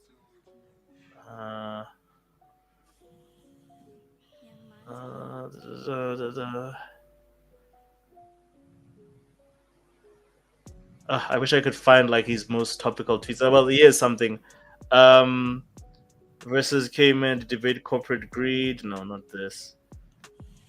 But basically, like, just to run you down, like, what some of his greatest hits are. This guy always tweets about like DEI. It's the same guys that you always fight with. I know this guy. Yeah. He's always against DEI, women in games. He's always about pro-American first. He was one of the guys that praised that meme about like getting immigrants out of America. The one that was that was sent by the White House, the flood, that Halo one. So he's always anti anything DIA, anti anything to do with brown people being in games, and pretty much pro, America first. Like, I mean, you look at, this is sort of his circle of arbiters, and all those guys. You're familiar with that clique of dudes. So this is who this guy is. So all this time I'm thinking in my head that this must be some, some really sort of like, what's the word? How do you describe these guys? Some red-pilled American, jock guy who's really into all this stuff. And then he released, and this is not the first time I've seen him, but like, this is the first time I've seen a video of him. This heavy dude, bro, America first guy. And then he then drops this, and again he's celebrating this video. He's basically celebrating the fact that Ghost of Yotei did not sell 5 million or over 5 million like Ghost of Tsushima in the same time period. Is that what he's saying? In the same time period, yeah. And then this is the video. Hey everyone, this is George Storch. Happy Veterans Day. I just want to congratulate. This is him. Ghost of Yotei. This for is selling 3.3 million copies under just 1 month. Couldn't make it to 5 million. But anyway, enjoy it. This is the guy. This is this dude. I'm like, how like how my dude, like, he looks like it's a pity that Cass was not here. He looks like Smash JT. Mm-hmm. And you know what the worst thing is? He's not even American, dude. This is some guy, I think, from South America somewhere. He's to the point that I don't even think he would be classified as being white or Caucasian in America. No, I mean, look at the accent. Like, where's he from? He's like somewhere like in Eastern Europe. No idea. Like, I wonder if he says, let's look at his page, building games, blah, blah, blah, fun. He doesn't really say. Where's this get drone lash? No, he doesn't really say where he's from, but he's definitely not American. He said a lot of in his comments that, so this is some dude from South America, probably an Argentinian, a Brazilian or something but everything that he stands for, he is not. This is part of the grift, you know. This is how it works. It's so weird to me, dude. Like, yes, like he literally looks like a call center, like freaking, Indian call center dude. Like what the freaking hell? Like all the time I'm reading his comments, I'm like, yes, is this arrogant white dude from Texas or whatever. This is the guy. And a lot of the guys on the internet that are doing a lot of these grips, they're not even from America, which just blows my mind. There's so many guys from South Korea. There's so many guys from all the South American countries, even a lot of Africa, a couple of Nigerians. I don't know of any South Africans yet, but I'm sure there is some. It's so weird to me, and they all sort of when they talk, you would swear that they're Americans who have a stake in a lot of this conversation that's going back and forth. But this is the guy. I couldn't believe it. Yeah, I mean, I'm surprised as well, to be honest. But listen, he made the money online, so that's good for him, I suppose. But I wonder how some of these people feel like when they see this and they're like, "Yo, you're not even from here. Like, why are you so involved in our, politics? Like, does this guy even play games? Like, I don't even know. It's just one of those situations where it's like, what is going you just hijack a movement, and I think this is a clear example of just I don't know what to say, to be honest. These people are just yeah. Rach is right. Loke is one of those guys. He's the African version of this guy. He says Loke is US's #1 fan next to Kojima.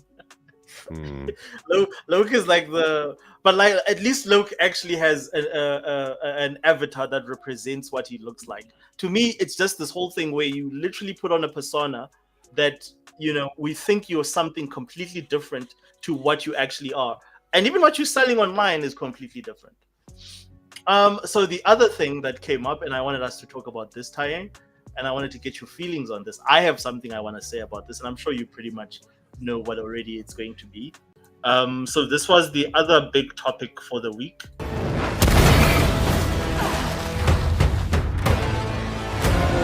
Tae, what's the first thing I noticed there?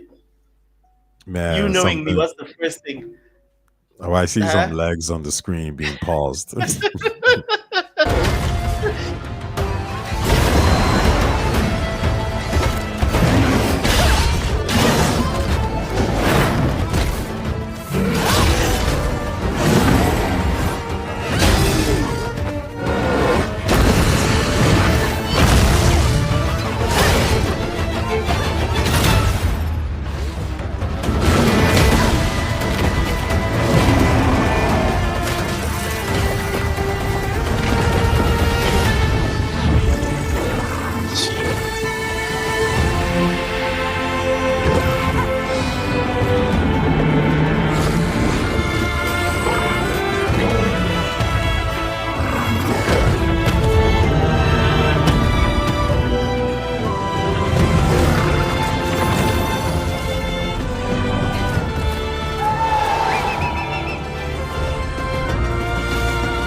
먼저 캐릭터 생성 과정에 호라이즌 원작의 부족 컨셉을 녹여냈습니다. 로라, 테낙스, 유타루, 오세람 등 다양한 부족 중 선호하는 부족을 by an Eastern developer. You cannot tell me that the changes are not glaringly obvious. No, they are for sure. But I think what's really interesting here is that it feels like there was a time when the West was more open to these kind of things, a lot more than before, right? I don't even know if it's necessarily reduced per se, or it's just a case that there's more people who have came into the industry and with different views, and they have different ideas on some of these points. But at some point, I think the East too might change. They might be like, nah, we want to make this kind of games that looks different from this kind of audience. But and this is what I think, globalization, or I never buy a game and think this is an Eastern game or this is a Western game. I think there's so much space for all these kind of games. So like I've never bought like Mario and be like, yeah, this is a Japanese game. I don't know. I just don't think like that. I just buy the games because the games come out everywhere day one, you know. So I'm happy this is here and I'm happy it's doing good. I even told you that the Mario Men's game I got, you know, it wasn't very fan servicey. That's fine by me. But then these guys, they've released their game is Chaos Zero Nightmare. It's very fan servicey. So, and I'm thinking the Mario Men's one is for people who are a little bit, you can say, more cultured, like it's more Victorian aesthetic, and it looks more like smart per se. But at the same time, these guys have, you know, they've seen a niche and they've made a game that's more fan servicey. So I guess my point is, I'm happy that we have such a diverse range of different kind of games. I wouldn't want Horizon to force itself to appeal to, you know, people like you, because there's people like these guys Nexon or whatever that'll make games for people like you. You know, we don't all not all games has to be like this.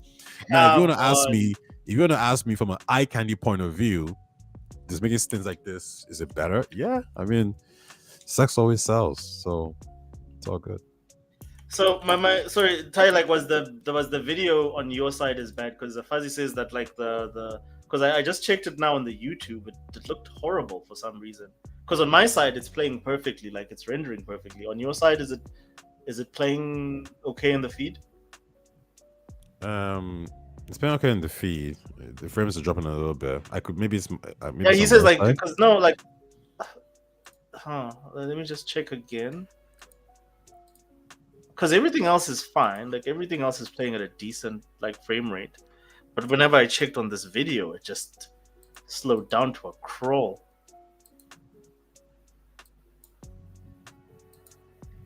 Because I really want to like share my opinions and just break it down. Yeah, but even for me, dude, like I'm just looking at the playback. It literally was like static. Okay, cool. So I'll see if I can't get like I wanna, because I really want to share this with the team. Sorry, with the chat. Let me see if I can't find a better quality version of this. In the interim, Taya, I want your thoughts on, because we've had a discussion about this. How do you feel about the decision not to release this on PlayStation? It came a bit as a surprise to me, to be honest. But I was starting to think that there might be a market saturation situation going on here. And what I mean by that is, if they release this on PlayStation and the Gorilla one is coming out maybe next year and there's going to be an announcement for it, do you want to confuse the market by having two multiplayer Horizon games out? One of them is an MMO, the other was a multiplayer game. I think you probably want to, I'm just speculating here, you probably want to release the multiplayer one first and have Nexon, whoever who's making this, focus on what they're good at, which is the mobile version, PC clients version of it, because it's probably very simple. And I imagine the one that Guerrilla Games is making is more complicated. So you just don't want to probably confuse the consumer. And you want people to just know that, like, yeah, this is something different. This game doesn't need PlayStation to succeed. In fact, Sony's probably predicting the consumers are going to be primarily from mobile and PC. And PlayStation might only make up like 5%, 10% of its actual user base. And if that's the case, then maybe just hold off on it. So initially I was confused, and there is still a bit iffy things about it. But I guess whenever these companies make reasons, I always try to find out, well, why would you do this? Like, what would be the angle here? Does it make sense? And sometimes, most of the times, it does actually make sense what they're doing, or at least I get where they're coming from. So I think that's probably what's happening here as well. These guys maybe don't have that much experience making games from a Japanese perspective. I remember Sony was targeting making mobile games in general. And the reality of the situation is that mobile games have gone to the point where they're so good. Sorry, a quick one, Ty. I just want to say farewell to Vince. Vince, thanks for coming by, dude. It's always a pleasure having you. And yeah, please join us next week as well. Please go ahead, Ty. Yeah. So yeah, let's have a go on, bro. So I think it's a case of the guys who are making this, they probably don't have that much experience making PlayStation versions of the games, and they probably told Sony like that doesn't make sense. Let's just we're making the mobile one, and turns out it's amazing. Turns out it's AAA graphics kind of vibe. So that'd be my take on it. It's still a bit confusing, but I think that's reasonable. I would buy this. Like, if this was what you saw, like I've never I've downloaded and I've tried to play those Eloy games, and I get bored to my wits. But even the trailers are not really appealing, except the fact that the graphics are shiny. But this to me would be my most played PlayStation if this was like what the actual Horizon was, and it looked like this. The art style was like this. This is how they sold the gameplay. I'm down, dude. This looks epic. I've never looked at one of these Horizon games, regardless how shiny they look, and said, wow, I need to play this. I'm definitely playing this on PC. Look, the problem is, of course, like with these with a lot of these free-to-play MMO games, or even this one, of course, this one they're probably gonna sell it, is the problem becomes the fact that like the gameplay loop is always sort of live service based, which quickly I tire of. I get tired of just endless quests and endless stuff with no sort of like serious or point of like beginning to end story. But this to me looks amazing. Everything about this game is something I would tomorrow go and buy. Like if this was and Sony, okay, I'll give Sony a break. I mean, like they've got a diverse portfolio in terms of games. They have games that look like this, like they have your Stellar Blades. But like from their first party, I don't know anything that looks this awesome. And in terms of just art style, like this is to me. Have you actually seen like the actual like gameplay? No, I haven't seen the gameplay. I just watched this. There's actually live gameplay.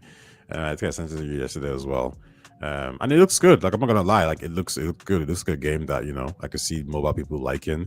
Whenever people talk about mobile gamers not liking AAA or this kind of games, I always do really feel confused, and I always say to myself, I don't think the issue is the AAA production or a story-driven game. I think you just need to kind of amend the game in a specific way, like make it more mobile friendly and change certain parts about the game, and then you're gonna end up getting a game that could work. So I think this can do well, and I don't know, it's gonna be a free to play game, I imagine, right? Yeah, I think it's gonna be free to play. Like NC Soft has not made a non-free to play game to date. Yeah, listen, you're playing with friends, and this could do well. And obviously, you can see why Sony really wanted to go after Tencent for making games like that look similar. Like this looks cool. Like this is the gameplay. And you're playing this with friends. Like think about it. Like me and you were playing not Arc Raiders. We were playing Mecha Warriors. Mecha Break. I mean, this is something I could like, Ushers, let's get this a spin and let's see how it's like. And we dude, could like have I'm fun down with for that. this. I am down for this. Like definitely. Like it looks freaking amazing. And like it's so like to me, what blows my mind is that it's exactly the same universe, same technology, same basic gameplay mechanics. I don't know if they're using the same graphic engine, if this is running on the what do they call that? The Decima engine. I don't think this is gonna run on the Decima engine, but it looks as good and it plays as smoothly. And for me, it's the art style, how these guys have just gone a very different direction with the art style, and they've made it more centered to like people that play these sort of MMOs versus people that want to play Last of Us. And to me, this works. This definitely has me. This is the most interest I've ever had in a Horizon product. It is good. Like I was looking at some of the gameplay there, and like it looks fun. Like you play with people, and I think I always said this to you guys that Horizon is probably one of the PlayStation's best IPs to actually convert it to an MMO or multiplayer game. There's just so much going for it. So for them to say we're actually going to turn it into an MMO and we're going to make it into a multiplayer game, I'm like, yeah, that makes perfect sense. I can't think of any other franchise that they have that would do such a great job. And there's many things you can take off, like fighting giant robots. I mean, come on, like aesthetically, that's already pleasing. It's also already unique, and you could probably make a cross between Western and Asian art styles all mixed in together. Like, yeah, Yep. This game looks it looks good. All right. Like, look so at what that. is- Like that. Like, yeah, like you're doing like some Spider-Man activities now. There you go. Like, it looks good. Yeah, it's got a grapple hook. Hmm. Have you finished or played any of the Horizon games? Yeah, I finished both of them. They're both really Is like it? the Horizon games. The Horizon world is such a good world. The only issue is that like That always sucks. yeah, Aloy isn't great. I feel like it's one of those where it has a lot of potential, but they didn't really flesh out the world as much as I would have liked. The characters in the game are not as particularly interesting.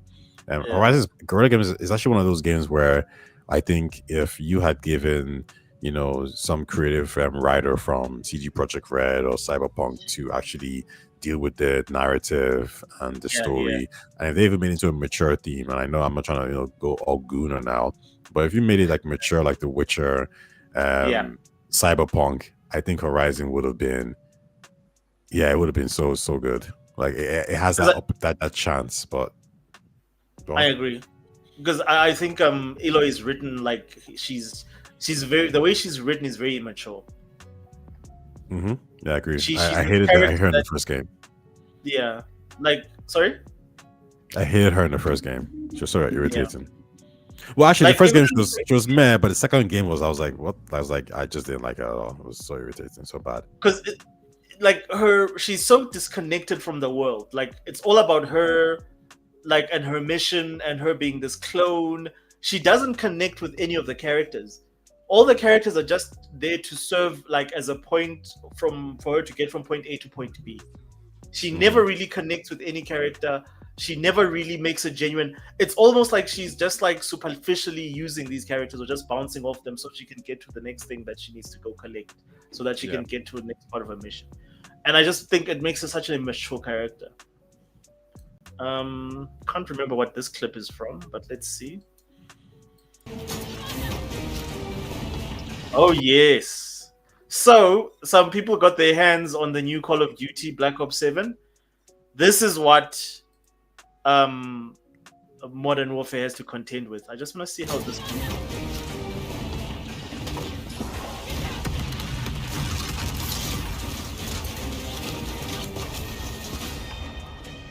Did she just fucking turn into Captain America?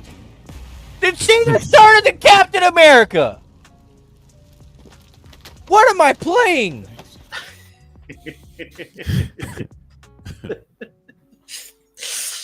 This is Battlefield's competition.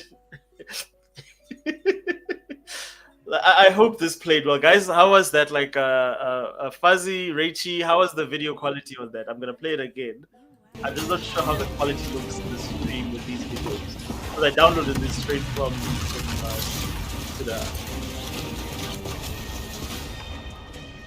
Did she just fucking turn into Captain America? Wait. Did she just turn into Captain America? And Raichi, is Genshin better than Honkai? And from a story perspective, which game is better? I'll just play that again without the music. Okay, like the background music. No, without the music from the actual. Like, I mean, wait, okay, just play again. I want to see something. What, this clip? Yeah, the same clip again. Yeah. Okay. Without the guy talking in the back, is that what you're saying? Yeah, it doesn't really matter. Yeah, just play it. I just want to catch something. What am I playing? Richie, check out yeah, play it.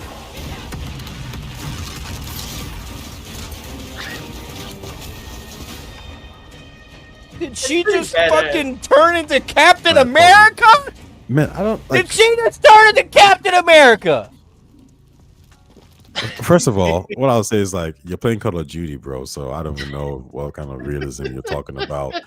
Number two, my actual issue wasn't the arm, because I was like, yeah, it's a robotic arm, so you could give it strength or whatever it is to block it. Like, yeah, you could do that. My issue was like, so sure. you have the reins. Yeah, Rachie, the story of Hoyo games needs to be good because the story of a patch is bad. People won't buy the character. So I guess the Honkai Stario one then it will use it's interesting. I'm gonna download. We're gonna do it right now. Actually, I'm gonna download Chaos Zero Nightmare.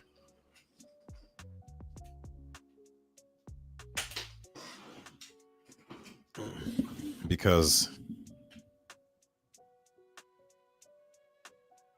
yeah, I'm gonna download Chaos Zero Nightmare, and it's like I told you, it's like the Slay Spire version of sorry, Slay Spire version. It's the gacha version of Slay Spire. Mori Men's was that game, but apparently this game has better production. So I'm there, like 100%. Something to play it, in the nighttime. I do like the strategy games. I also played Counter Side once. I thought it was pretty cool, but I think I couldn't get into it really. I'm getting really into like I'm getting into mobile games, but primarily I'm getting into playing games on the handheld. So I'm looking to buy a tablet so I can stream these games to my phone and also play more mobile games. I'm looking at games like Over Mortal. I want to see what that one's about too as well, so I'm going to click on it. But anyways, Rachie, what do you think about the whole Xbox hybrid Steam machines situation? Are you of the opinion that Xbox is now officially dead? Probably not.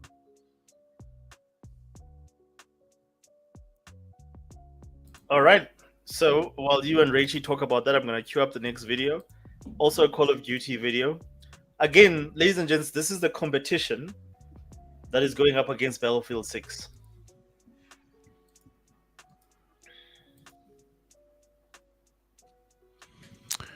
Fuzzy says, I noticed car changes the LED lights on my PC to match the color theme of the game. It was kind of cool. That does seem cool. I played a handful of COD matches last night. It's fun so far. I never download the campaign. Reggie says, I stream ZZZ on xCloud. Really?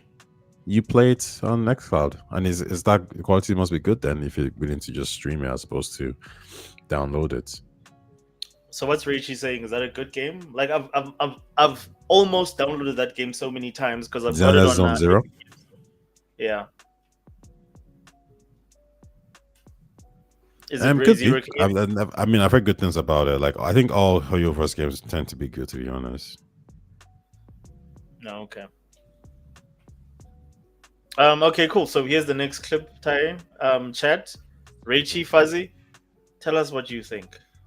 Is this the Fire on it! Do some damage! Shoot it!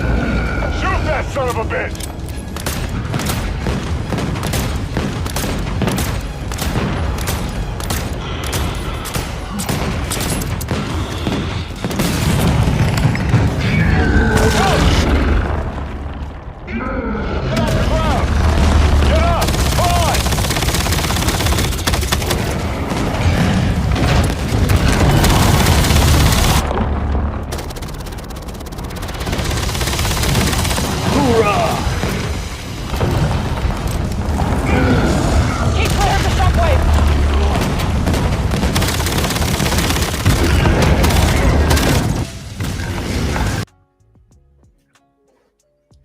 So Richie I says, don't know why you're laughing. What's so funny?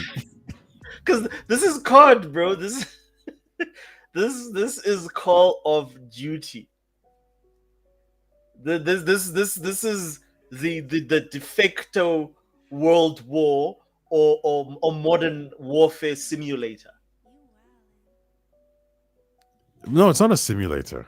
It was never like. I mean, this was the game where, like, after Black Ops, people were running on walls, jumping, teleporting, all this crazy stuff. They're going to space. Yeah. But this, like, all I'm saying is that, like, everything I've seen from Battlefield, everything I know about people who love these games, and again, there's a caveat here, and I agree with you to a certain degree. A lot of the core audience for these games, they just want, and this is a saying that's been around the genre forever, is boots on the ground, action. Boots on the ground, boots on the ground. This is why Black Ops 6 was so well received. It's largely just boots on the ground, CIA operative, secret agents, stuff from the early 90s, late 80s.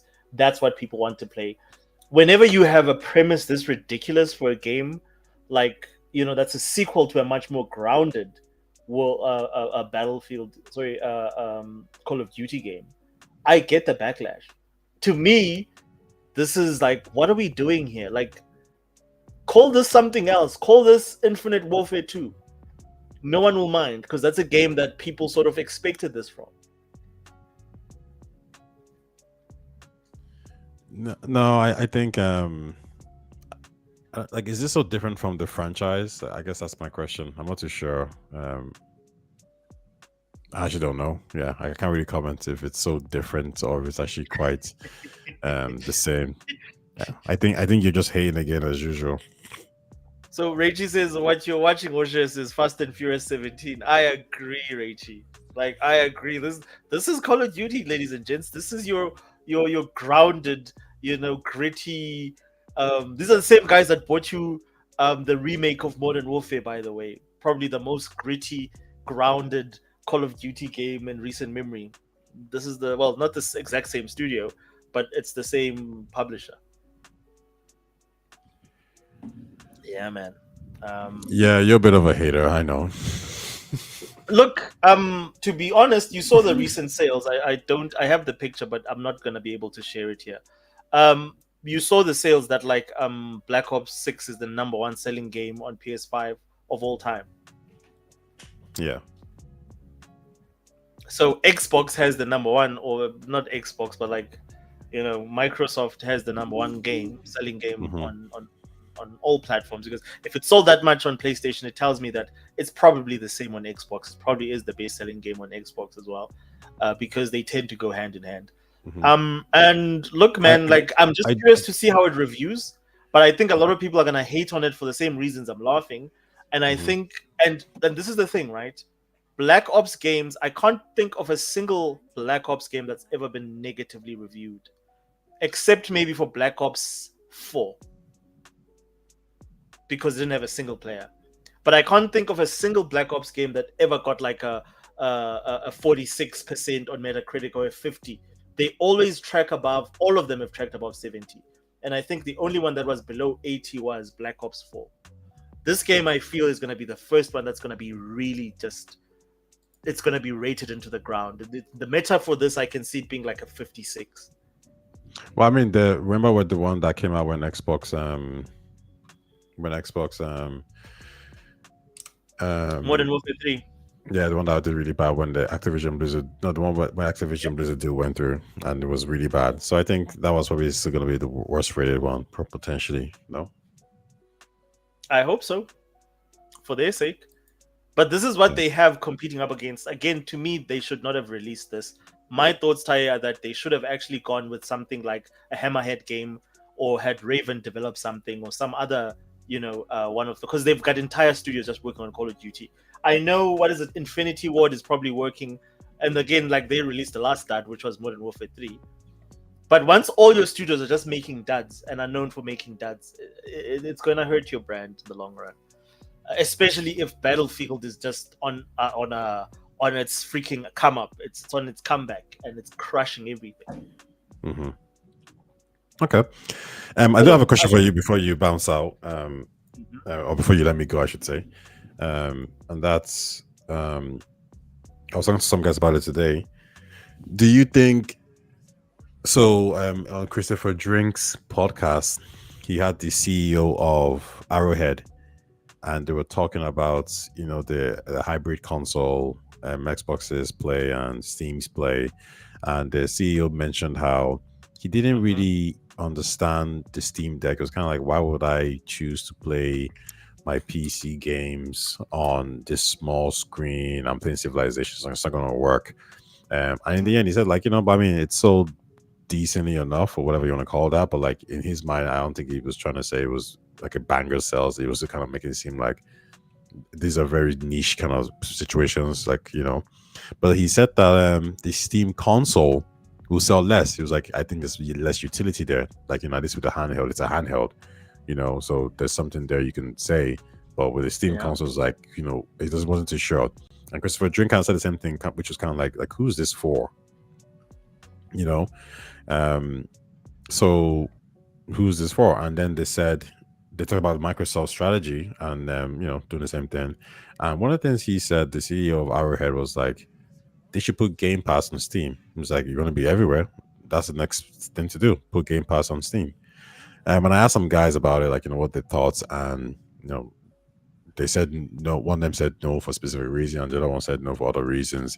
They've kind of dispelled the idea of like, Steam wouldn't want it, because I've already given them evidence that Gabe said like, yeah, I wouldn't mind if Microsoft wants to do it. Let's do it. So I ask you this: do you think that Microsoft next step should be to put Game Pass on Steam, and in what formats, and how, and what will be the repercussions of that?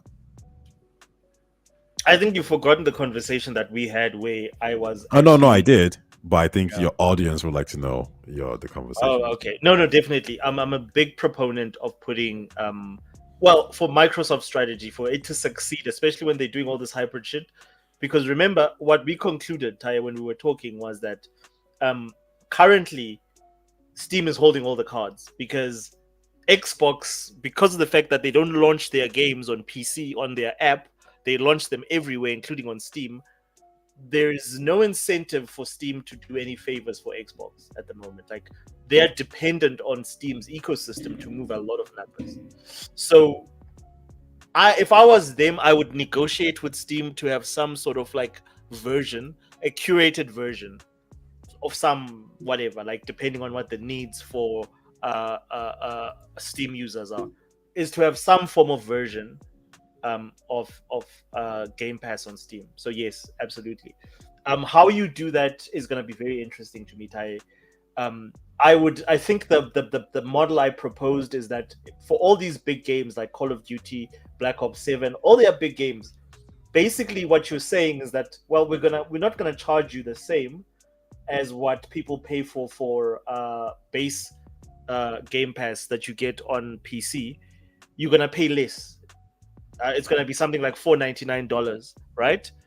And then you get to play those selected. You don't get the whole library. You get all the Xbox published games,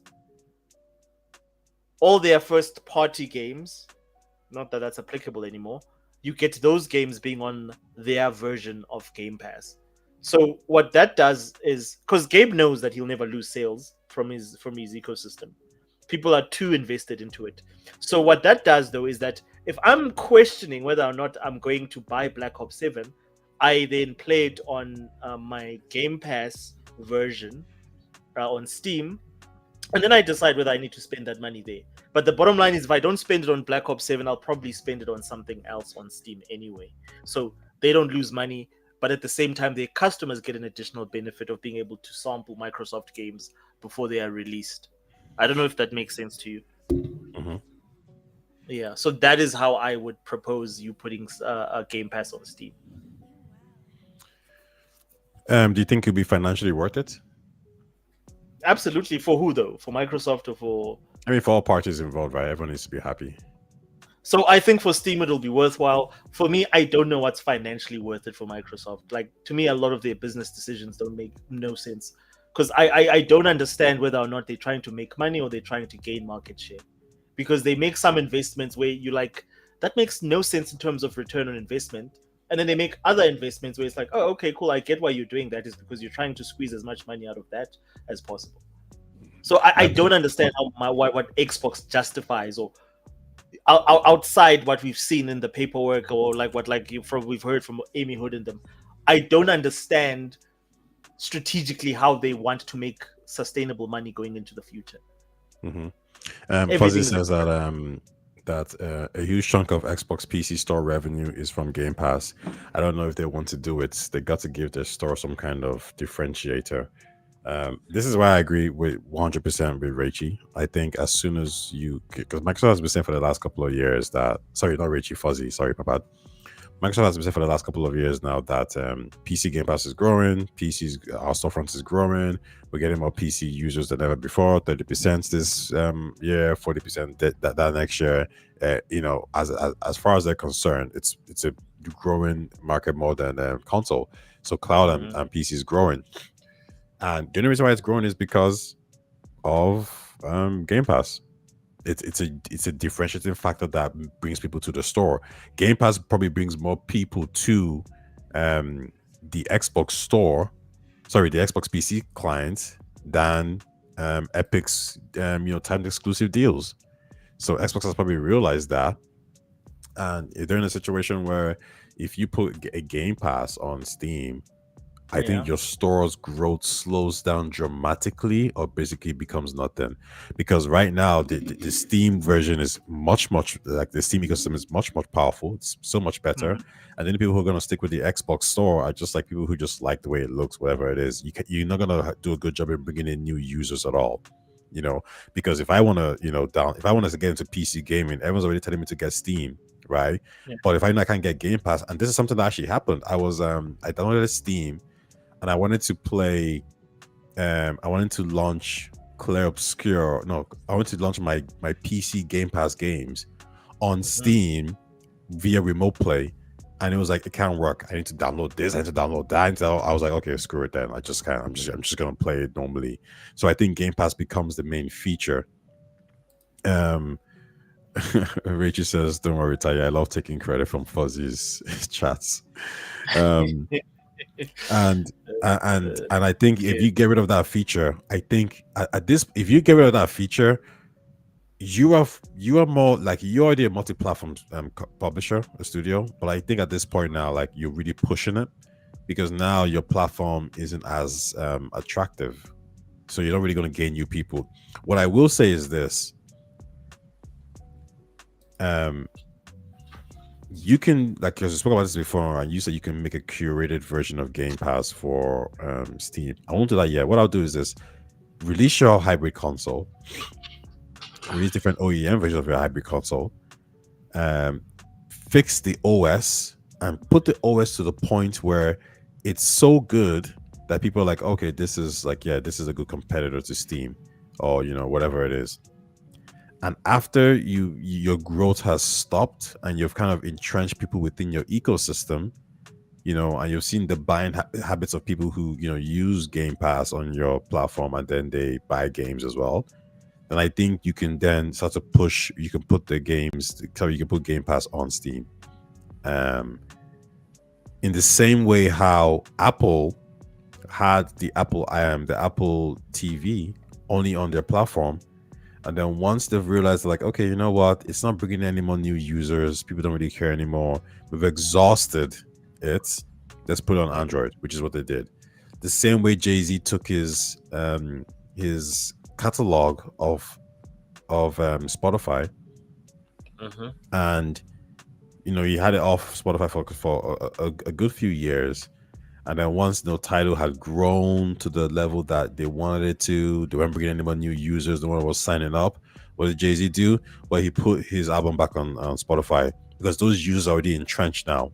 The ones who are going to leave, they're going to leave, but the users are already entrenched now. So now it's a money play. So I do think that's what should happen. But right now, they should not put Game Pass on Steam. So again, like I can't comment on Xboxes, like because for me, I don't understand, or I don't, aside from publishing and Call of Duty. And ironically, actually, I just wanted to share with you. Did you see that that review score I put up? 84. The game is on 84 with 20 reviews, so it's working. Like I'm sure hardcore fans are gonna hate it, but like this is a good sign. Like if it's for me, I don't care what they put in the game. Like their artistic vision is their artistic vision. I'll never speak against their artistic vision. But damn, if the game scores above, because I think Battlefield also landed early 80s, like 81, right? Battlefield 6? Yeah. Oh, let's check. Because if they got this at 80 freaking 4, bro, and it ends at about 82, That's a win for Xbox. I think they've done it. I would actually say yes, I agree. Simply because this Call of Duty was supposed to be shit. Everyone told me it was supposed to be bad. It's supposed to be shit. Everybody says it's like everything they've shown. Everybody's reception has been it's shit. This is bullshit. This is. I'm curious to see and again the cool thing is it's on Game Pass. I loved Black Ops. It was my game of the year for that year when it came out. When was this? Was last year. Yeah. So I'm definitely getting it again.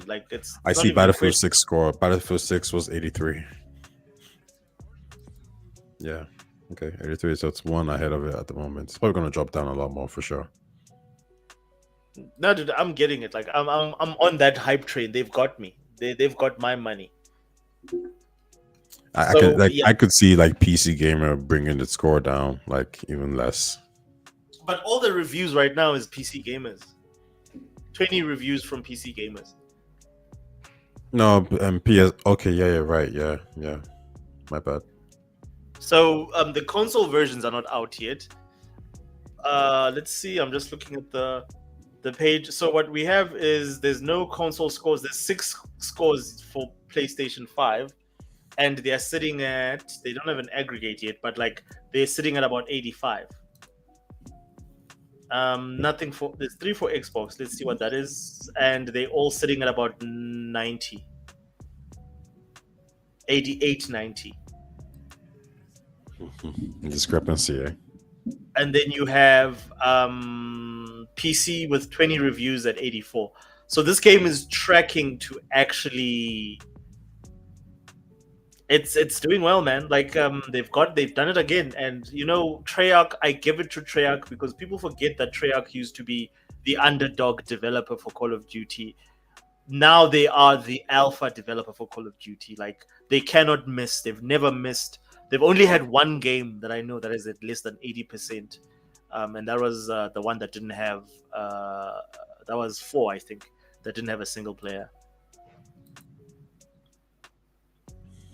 So anyways, we're almost out of here. There's one more video there's 2 more videos actually that I wanted to show, and then we can skedaddle tie. Even my camera, because I use my phone's camera, and that's why it gives me so much freaking headaches.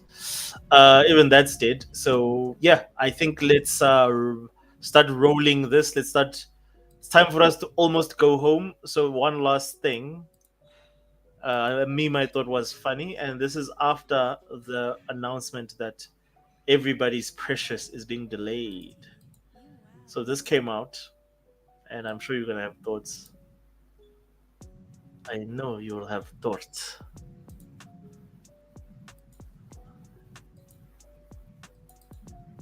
Show on stream. Come now. Play.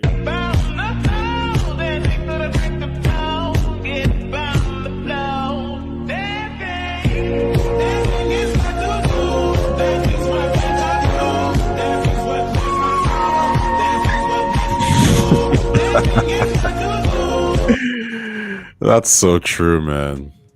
And this is the issue, is that they both know that they're gonna make money of that shit. Whether you're a hater or a supporter, there's bank to be made from farming. And I think this actually even goes a little bit beyond that, because I wouldn't be surprised if the supporters also hate the game because the game might make certain jokes or depict certain stereotypes, and there'll be controversial things in it that they won't like. But I think you want this game, who you are. I think you kind of I think anyone can take this as a W regardless, even though they will hate the game. If you're a hater, you can take this as a W because what you can say is, well, it has this nonsense stuff, but the game is sexy, the game is sassy, the game is violence. This is what we always wanted. This is how we want games should be. So it's a W because we're getting our culture back, even though there's some bullshit that we don't like in it. And for the ones who who want to hate the game, they'll say, well, look at all the LGBTQ stuff, oh, look at the characters, they're all eccentric, there's so many black people in this game, there's so many brown people in this game, oh, there's a mosque in the game, someone wearing a burqa, this is bullshit, don't let the cool stuff kind of trick you, the game is still like, yeah, everyone's gonna have something to say about this this title. You know what? I don't know if I should be a pro LGBTQ guy now or a hating LGBT. No, I'm joking. I'm joking. Because there's gonna be money in this, so pick your side. Oh, just maybe we should make a channel where we just fight each other on these topics. Especially when GTA comes out. Agreed. Like, I mean, I think, and then the problem is like, Ty, like the thing is like, if you do like sensible content that is like level-headed, where we have back and forth discussions like this, and we don't spend 2 hours just all of us agreeing how much we hate shit, then like the traffic is not, you're not gonna get that sort of traffic that's easy to bait with these those clickbait type of headlines where, regardless of whether you're for or against, it's harder to make or to build an audience if you are a reasonable person on the internet. But when you do build an audience, at least you build an audience of, that like these are people that like are level-headed, they reason, they think, they're not based on like whatever echo chamber they're in or whatever group dynamic is popular at the time and what the media is pushing. It's very difficult. Like it's so easy to make money off hate on the internet. It's so easy, but I always ask the question, like for me, I do this because I enjoy it and I love it, and I can't see myself waking up every day and just finding shit that I hate to talk about. It's the same reason I stopped being an Xbox fan. Yeah. Just a joke. Okay, one last thing, like then I'm out of here, Ty. So after this, then Ty, I want you to tell me what you're gonna be up to in the future. What are you making? We've not seen any content from you in recent years. I know you're thinking up some things, but we've not seen any content from you recently. I want to know if you're planning to do something, and yeah, what should we look forward to? Because you make some awesome stuff. Gracias. Actually, all your stuff is like super. Like, guys, if you've not, go check out Ty's channel. Like, high production values. The only thing that I disagree, or like I would like pan when it comes to Ty's content, is that Ty actually made a video saying that did you say that the destruction ending was the best ending? Yes, sir. Oh my god. Like he has bad takes once in a while. But other than that, his content is like it's the best of the best. When I say it's great content, it's stuff that is inspirational for me. I want to make videos as polished as Ty's videos in the future. So Ty, every time, this has been me for the last month, because this has become my obsession again. And if you haven't, have you played Cyberpunk, Ty? I have indeed. Yeah, dope game. You haven't finished it though. I have finished it. I just haven't finished the DLC yet. Oh, okay. You finished it, not the DLC. So I'm replaying it again now with all the mods, over 300 mods, and I'm so immersed in the game. Like it's like I'm playing it for the first time. PC is a game changer, guys. This is why everybody needs a Steam machine. Valve, you know where to hit me at. So you should play Dispatch, bro. I don't know if you. I mean, my friend just finished it, and he said, "Well, he's finished all the episodes, so I think everything so far." And he said it's literally 9.5 out of 10. He's like, it's like one of the best games he's played. I've been actually holding off. There's so many times I almost bought that game, and then I always have like some trepidation on it. Like, it's cheap, so I'm gonna. So wait, if I buy it for the one-off price, I get all the episodes.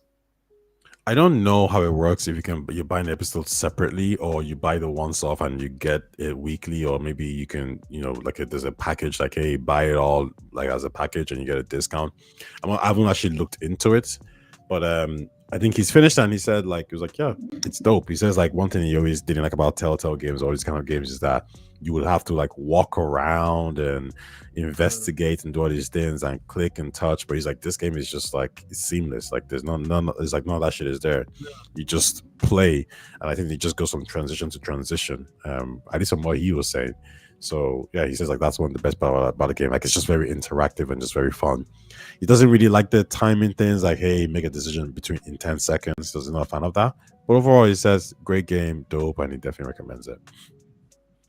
Yeah, dude, I think I'm gonna give it a shot like over the weekend because it's cheap. It's dirt cheap. It's not gonna hurt your wallet.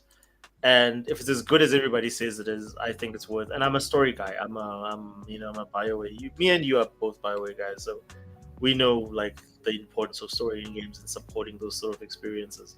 So I wanted to this is how I wake up every morning feeling, because I'm trying to recover from freaking Cyberpunk.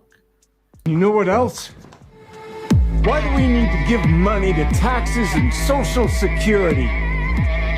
That money needs to go to fun stuff, like chicken nuggies and milkshakes.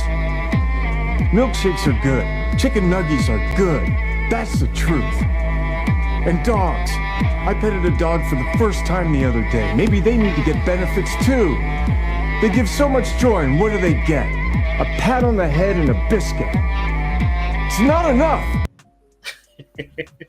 Yo, listen, out of all the like RPG games I've played, those two games that I always kind of wanted to return back to, like universe. Well, yeah. Three. One of them was Mass Effect.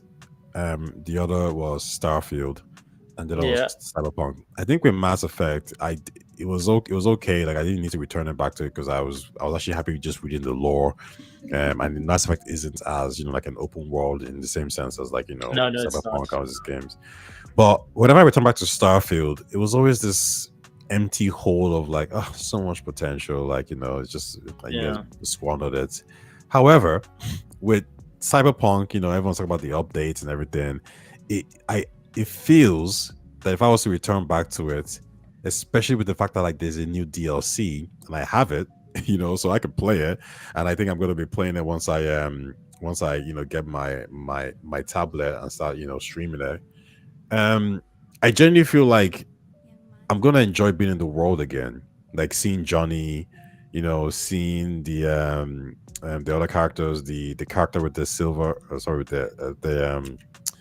Pam as well, the bar lady, and what I really wanted was I wanted more relationships with these characters. I that's one thing I didn't really like about the game as much, that I didn't bond as much with a lot of characters, and even the Japanese guy, the security guard, I wanted him around in more missions. Like I wanted more missions with these characters, to bond with them. But hey, download some mods, get the texting app there, message them a little bit here and there, build a connection, and I think that could be it. But yeah, I'm looking forward to getting back into the world and just hearing the music, seeing Keanu Reeves just there, just talking. I was like, you know what? I remember this vibe. I knew it was pretty cool. So the music, if like Cyberpunk is like so, like with what it is now in its current condition, it's really next level in terms of narrative. And when you get the mods, like for instance, I got to romance because I typically always play like a female protagonist in games. So I got to romance, what's her name, Panham, with a female V, and you can do that while you also dating the other girl. What's her name? Judy. And it doesn't affect the game, and you still have the base. And it's amazing, dude. It's incredible. But like one thing that you're really gonna enjoy, like the best part of, and I'm gonna share this with you now, and you've seen this trailer, I'm sure. But the best part of the new expansion is your boy here, Big Driss. Where's the volume? The difference. The stake. In 2077, how... Is it visible? Yeah, I can see it. In 2077, how do you win when the deck is stacked against you? You go all in. In Night City, the rules are different. The stakes are higher. One wrong move is all it takes to get burned. If you want to hold the winning hand, you need to become stronger, faster, better. For who you know and who you can trust. That's the ace up your sleeve. The more you have, the more you stand to lose. So go ahead and play. Just don't forget, the game is fixed.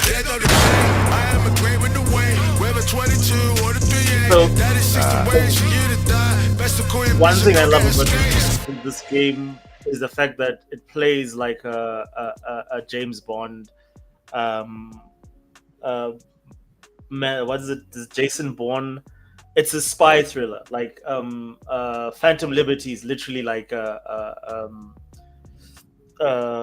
espionage spy thriller type game. That's where you get introduced to Idris's character, and you meet all these other like government agents and all that type of thing. So it really changes it from like, you know, the street kid thing and being a mercenary to now you're a mercenary that's being hired by the government. You know, you're the president of the United States. Her fate is in your hands, in a very tricky, funny way. And then so dude, if there's any game that you need to play this year before this year ends, it's that. I highly recommend that you go play that Phantom Liberty expansion. Yeah, you know what? For sure. I do have something to say that's a little bit like different or random. Yeah.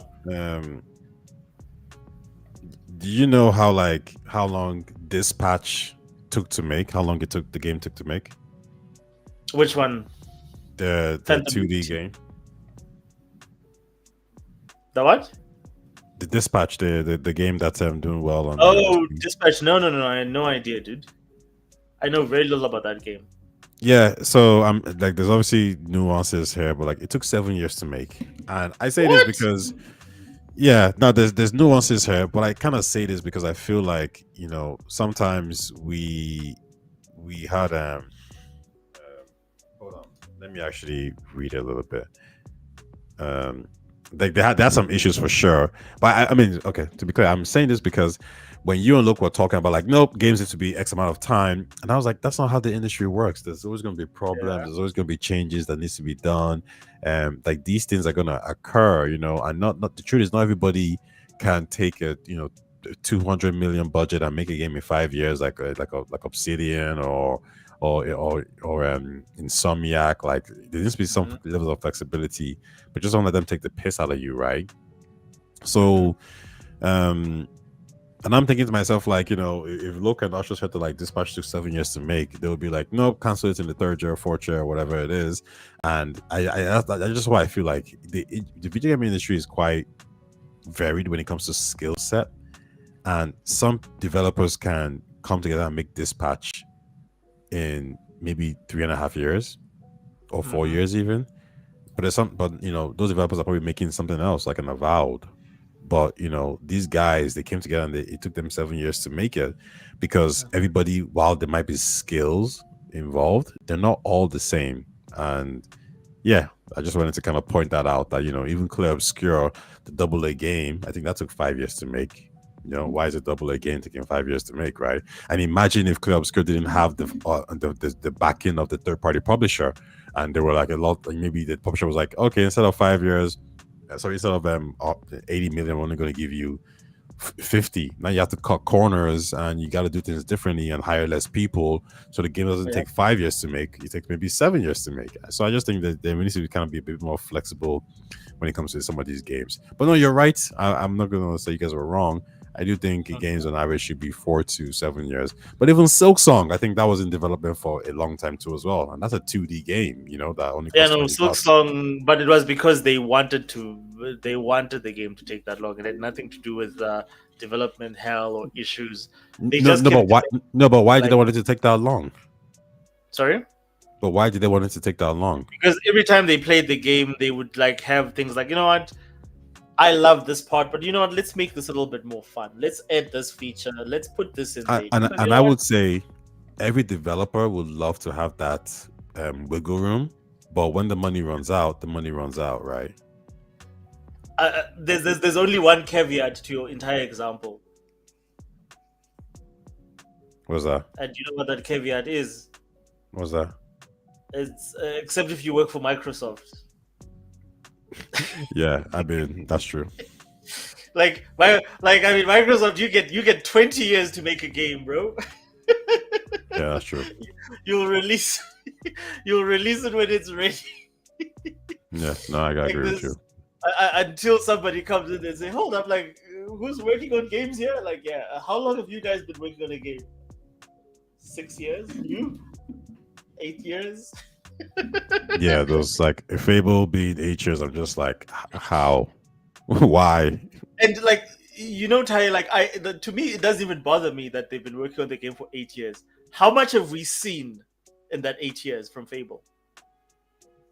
We literally have a collective of less than 5 minutes worth of footage over 8-year development cycle. Yeah, no, you're right. Anyways, we could go on forever with Microsoft. Anyways, Ty, I'm out of here. You know what? I want to hear about your future plans. What are you planning? What are we gonna see from Ty in the future? When are we seeing another video? What are you thinking in terms of just your channel and you know where you going? So I think the next potential video is going to be it's probably going to be a Mass Effect one, simply because I had some thoughts on the announcement that the next Mass Effect video is going to be the next game is going to be set after the trilogy, which I think is such an interesting thing to do, because like it means that you're canonizing something and you're going to give us a foundation, a prequel basically to the sequel of Mass Effect 4 or 5, whichever one's going to be. And I think they might need to kind of brush up on what's happening in society, in on Earth, what's going on. So I'm like that took me by surprise. It really did. I never thought about it like that, and so I'm quite impressed with them, because this ties exactly into the game. And anybody saying they're like, oh EA might cancel BioWare and because the game, no, Mass Effect is going to be canceled because this game is tying exactly into the game. But they're trying to do a synergy here, so no, you're making my monologue sound sexier. Oh, that's gas. That's hilarious. I played this last week. I wanted to share this. Like, I don't know how I wish this thing could just share things without actually just going full in. That's actually hilarious. That's a good one. But yeah, so next video will be Mass Effect. I don't know when that will be because I got many things going on, to be honest. So we'll see. So last week was N7 week, Ty, and you and I are big Mass Effect fans. Was there anything that stood out? There's one thing that stood out for me on N7 Day. What stood out for you on N7 Day last week? Nothing really. Honestly, I was in the UK, so I wasn't really paying attention. I was watching my friend Tontoro, so, but I think I heard something about the Krogan Wars, which I think is interesting. I heard a lot about that. Yeah, the Krogan Wars could be like, I always kind of said the Krogans are, and maybe you've thought about it as well, like, but they are a problem for sure. Mm-hmm. They are a huge problem, and anybody who's decided like, oh, they want to do the genocide or whatever it's called, the genophage, sorry. These people just don't know how to make a decision. These people don't know what to do, what needs to be done to save the world. This is why these people are actually not Shepard, because the Shepard would make that decision, because Shepard doesn't play around. But then you have these these femboys like you. Your shepherd is a playing. fascist. That's your problem. Is that your shepherd is a fascist? My shepherd knows how to get the job done. Oh God, please, dude! Like your shepherd is this. Your shepherd would fit right nicely into like the Twitter sphere with all the grifters. Your shepherd will fit freaking with the freaking communists and my shepherd is always a chick, bro. Yeah, but your shepherd doesn't know how to get the job done because the fact that He does get the job the done, Krogan bro. Wars is literally. Yeah. I mean, we don't know what it is, but let me speculate. It might be, Did you cure the genophage? No, I didn't. I did, and I got the Krogans as a war asset. You didn't. How is that a femboy weak thing to do? Because what do you mean cure? Why would you cure them? Their problem. They don't like, dude. Like you sound like a. You know who you sound like? I sound like somebody who needs to get the job done. You sound like all the people that you fight every single freaking day on Twitter. And we're like, we don't need these people. No, they're all this way. They're all violent. Like, do you understand like what your speech? And I've said this to you. Like, do you understand what you sound like? You sound like a right winger when you talk about Krogans. I sound like so. They need to get the. Well, I don't understand. The Krogans are a problem, no? Well, there's a lot of people that people think are a problem. So what should we do with them, Taye? But those people are lying.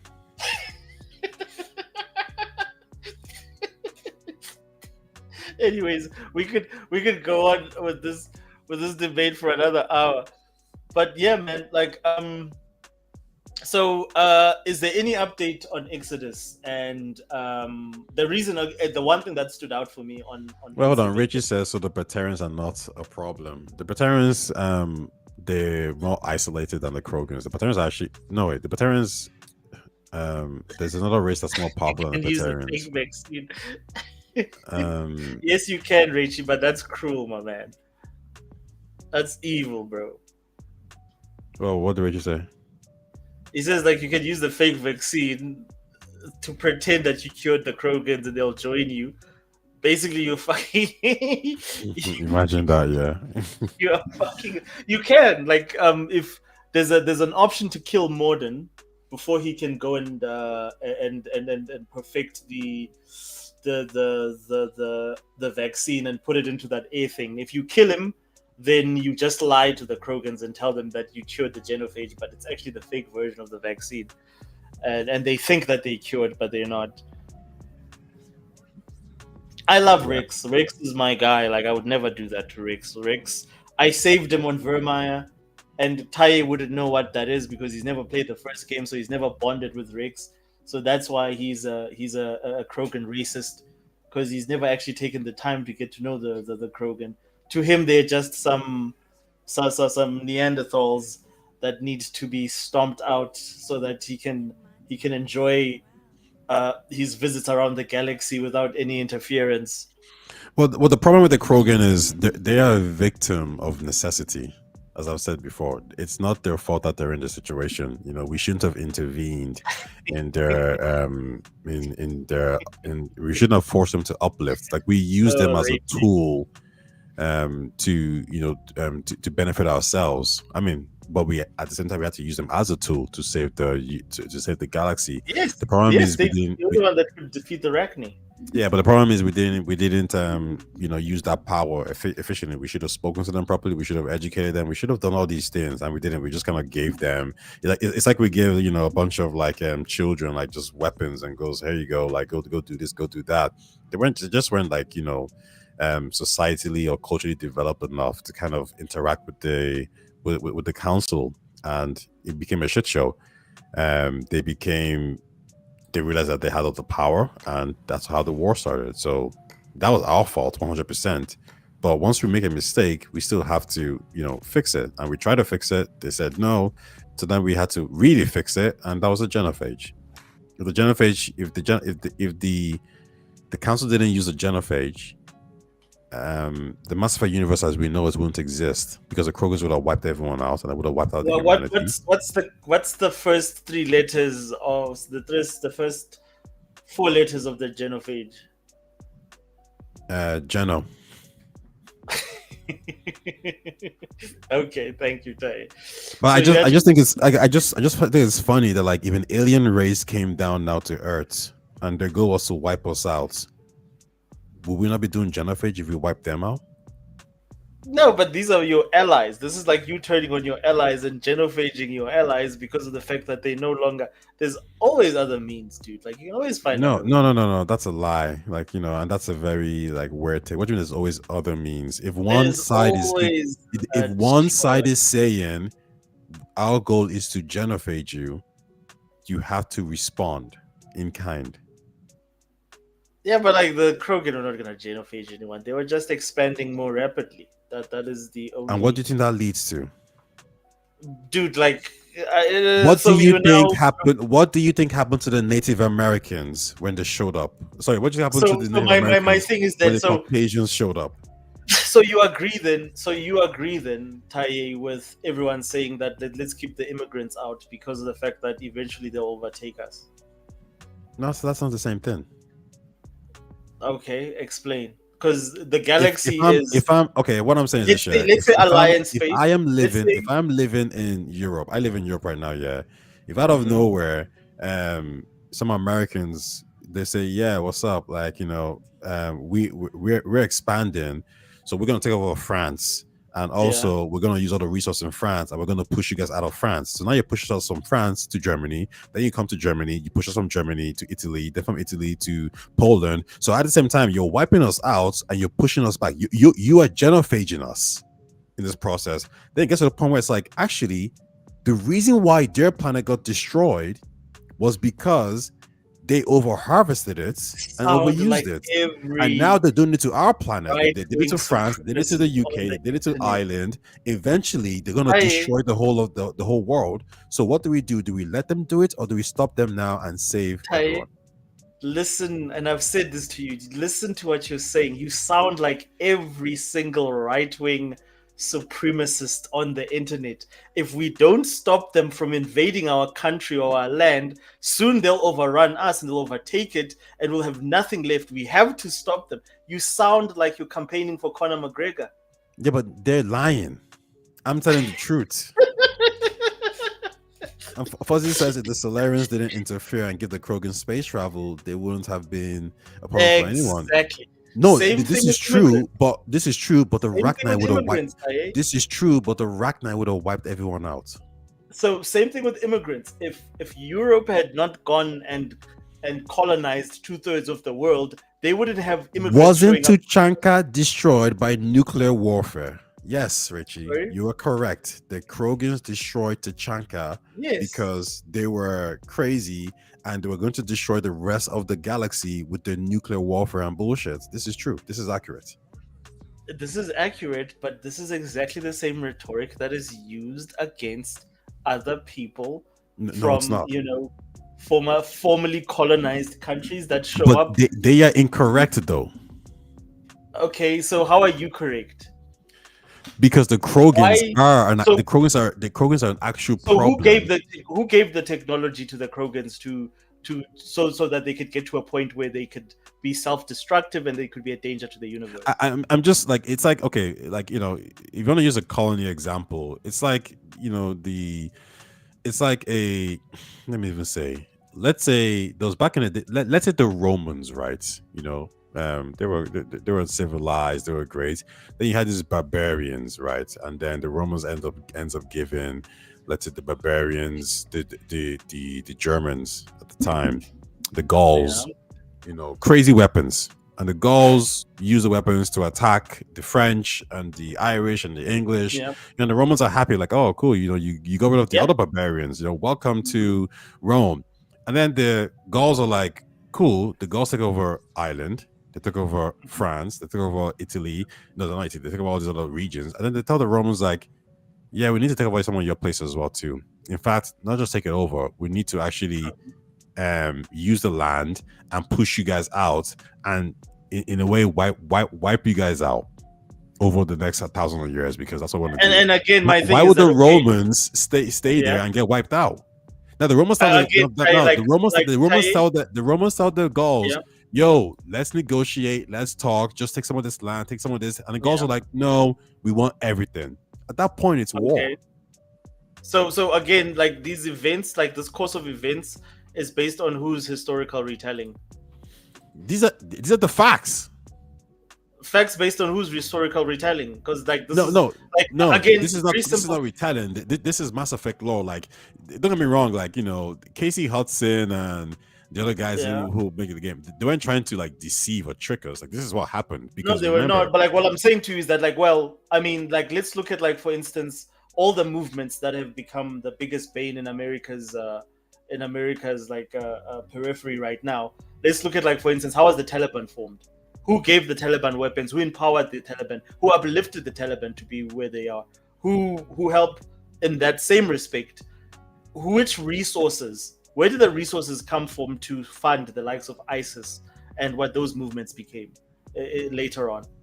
Like, what you're saying to me is exactly every single thing the CIA has done across the world: create terrorist groups that end up hating America, attacking America, and wanting to destroy America. The same people that destroyed them. I don't. But that's the thing, yeah. But I think there's a huge fundamental difference, right? If you want to use the CIA reference, okay, the CIA created.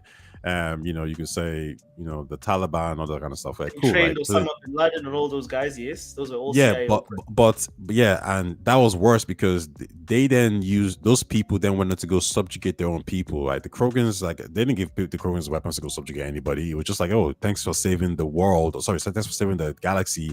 And then what did the council do? They gave them planets, right? So imagine this, yeah, yo, the Taliban are just normal people. They're just doing their own thing. They ain't fighting anybody. You know, they have the weapons, they have the technology. But what if the Taliban then says, oh yeah, I know we're cool and all that, and you guys give us all these things, but now we want to like go into your land and take like Alaska and Texas and California. The Americans are going to say no, correct? Exactly. And I'm in agreement with you there. That's exactly what they're gonna say. So it's not the same thing because so it's not the same thing. Huh? It's not the same thing. It can't be the same thing. The Krogans wanted more planets to expand. They didn't go to planets that were inhabited already. They did. They went to the planet of Lucia, which is an Asari they were not inhabited. They were uninhabited. No. They went to the planet of Lucia, which is an Asari colony, and the Asaris were like, "Yo, you've been taking land that you didn't that wasn't really sanctioned, but now you've literally invaded our colony. Can you fuck off?"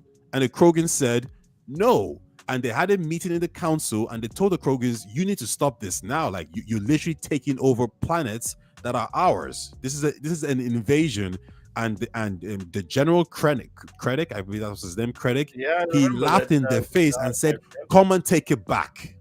Yes. And then the war started. So they have provoked a war. But like, how many times has this happened in our world, Tai? Yes, if you try to take over someone's colony, you can talk about how many territories that have been taken over. You back. Sorry, I'm just saying that you sound like, to me, if you try to take someone's colony, you're an extremist. You back. You do know that the Krogans were glassing planets, right? With like inhabited people. Do you know what that means? Have you ever watched The Expanse? Yeah. The Krogans grabbed asteroids and flung them at planets, not even like planets that were military occupied, just planets to destroy the planets and the civilians. These guys weren't playing around. Of course they were not playing around, but then again, so the genophage is cool. No, the genophage is not cool. Like, if you're the good guys, you don't genophage people because you're afraid. You find better ways to solve the problem, especially like what? First of all, you created the problem. You uplifted this primitive tribe. You took them out of an existence where they were happy, and you, for your own means, decided to use them as a weapon. So when that weapon turned against you, instead of disarming it, you decided to genophage people. You decided to commit genocide. You are the root cause of the problem, so you find an amicable way to solve the problem. You always, my problem with today's politics is that no one ever tries to be, everyone is, you know what, it's my way or the highway. No one ever actually makes an attempt to be the good guy. at the end of the day, I believe that if you want to be morally right, then you act morally right. You can't freaking genophage and kill people because it suits the end, because you think that the ends justifies the means. No, you need an ethical way to do things. You need an appropriate way to deal with people, and then diplomacy, whether you like it or not, you find a way. But what if there's no diplomacy? What if the other guy doesn't want to talk? You find a way. You see how the same way you uplifted them, you will find a way. You see how naive that sounds. Like you well, I mean, you're the guy that chose. You're the guy that accepted an ending from a machine. You didn't. You decided to take no action. You accepted. You literally got everybody killed. Sorry. You got everybody killed. Who got everybody killed? You, in your decision to refuse. You chose the destroy ending. Yes, and you chose the refusal ending, which got everybody wiped out. Well, no. I saved yes. mutant species and I defeated the Reapers permanently. You chose to delay the inevitable. No, you chose the refusal ending. Yes, of course I did. And then so guess what happened at the end of the game? So you got everybody wiped out. So you got everybody wiped out. The Reapers were permanently destroyed. You got everybody wiped out, basically. Yes. Everybody was wiped out. How's that a W? No, this is the difference. I did not make that. I said to the people, the people will I refuse to take those options because every single human being had fought to get to that point. Out. And if they got wiped out, because of the fact that do you know about the village question? They were not slaves. Do you know about the village question? The what? Okay, fine. So here's a hypothetical for you. You're walking around the streets in Europe somewhere in Spain, and you're in a village, and there's a bunch of terrorists in the village, militia guys, and they've captured 20 people. So the village has 20 people, and they tell you, here's a pistol, shoot one person, right? If you shoot one person, wait, I don't think you chose the destroy ending. Was that the ending that you chose? I think you chose synthesis. I chose destroy. I don't know. Huh? Of course I chose destroy. No, you chose to destroy the Reapers. Yeah, of course. Didn't you choose synthesis? No, I said synthesis is the best ending, but destroy is the correct ending.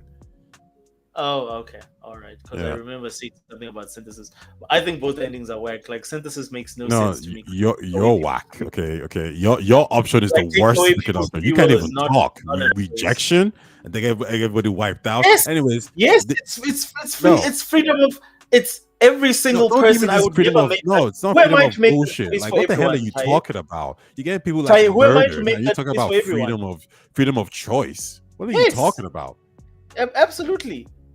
I'm saying that the people, if they chose to fight, they will fight. I'm not gonna accept from some stupid alien kid. Like, well, what do you mean fight? Like, you have the chance to save billions and trillions of lives, and then your decision is to say, oh, freedom of choice, bro. What are you talking about? Freedom of choice. You're a joker, man.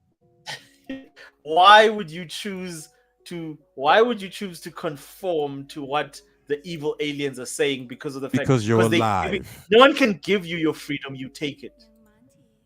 Because you're alive, bro. That's just what it is. Like, you live another day. Like, where I'm from, clouds needs to be taken from one of them.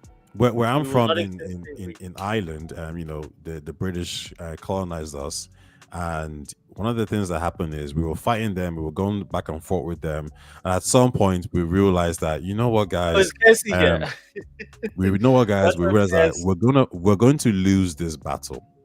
So eventually we settled for something called home rule, which is like partial freedom, or like partial being a republic. And the goal was, once you have the partial part of it, as time goes on, you eventually get your full freedom. Eventually, it's just going to take a longer process. Some people didn't agree with that, so a civil war in Ireland occurred. Now, what happened is we won the civil war, and we had this home rule thing. Then as time went on, we eventually started getting rid of certain English rules and laws, and eventually we became a republic. We became who we are today. If we did what you did, you basically telling us like, yeah, you guys should get wiped out of existence instead of doing some partial deal first of all, You don't, and then getting the full freedom ever, because that's what you did. You chose rejection because why you tell me what to do? Everybody died. I chose to reject subjugation. Everybody died.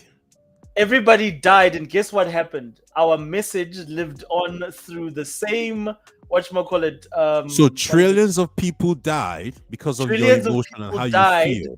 So tens of trillions could live.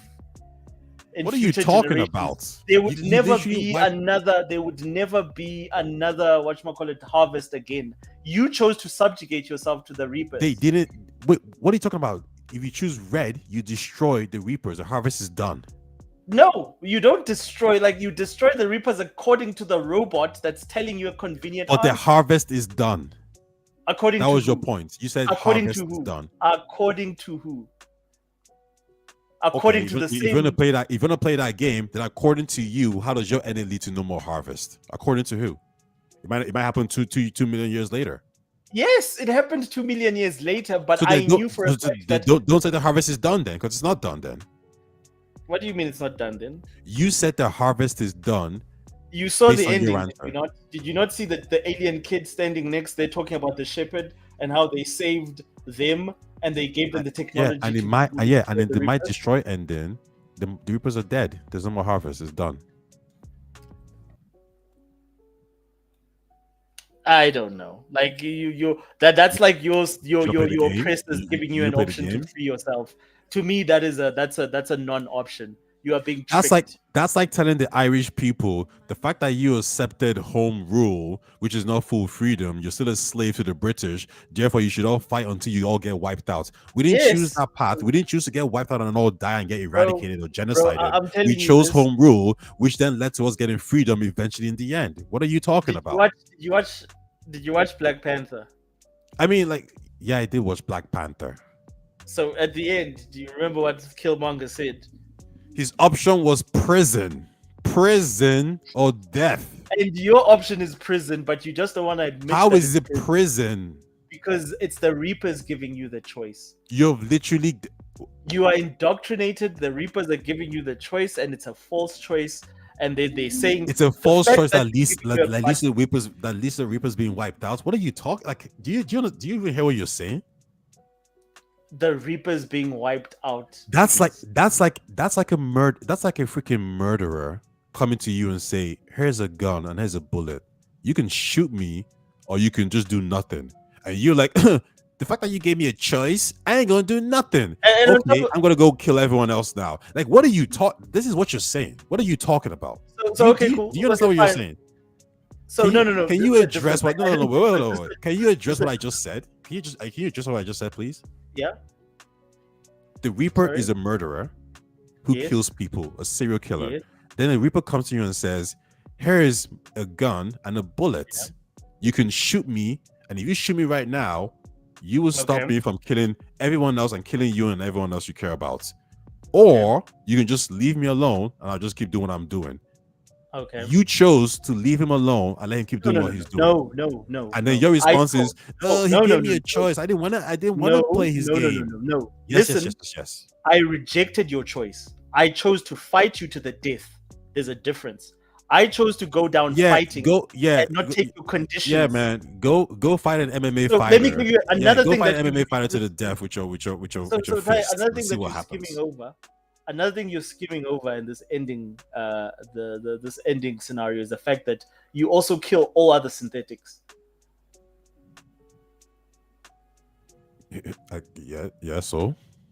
So you don't care about synthetics. So it's just about okay, cool. So those synthetics that were willing to fight with you or stand by you, they don't deserve a fighting chance.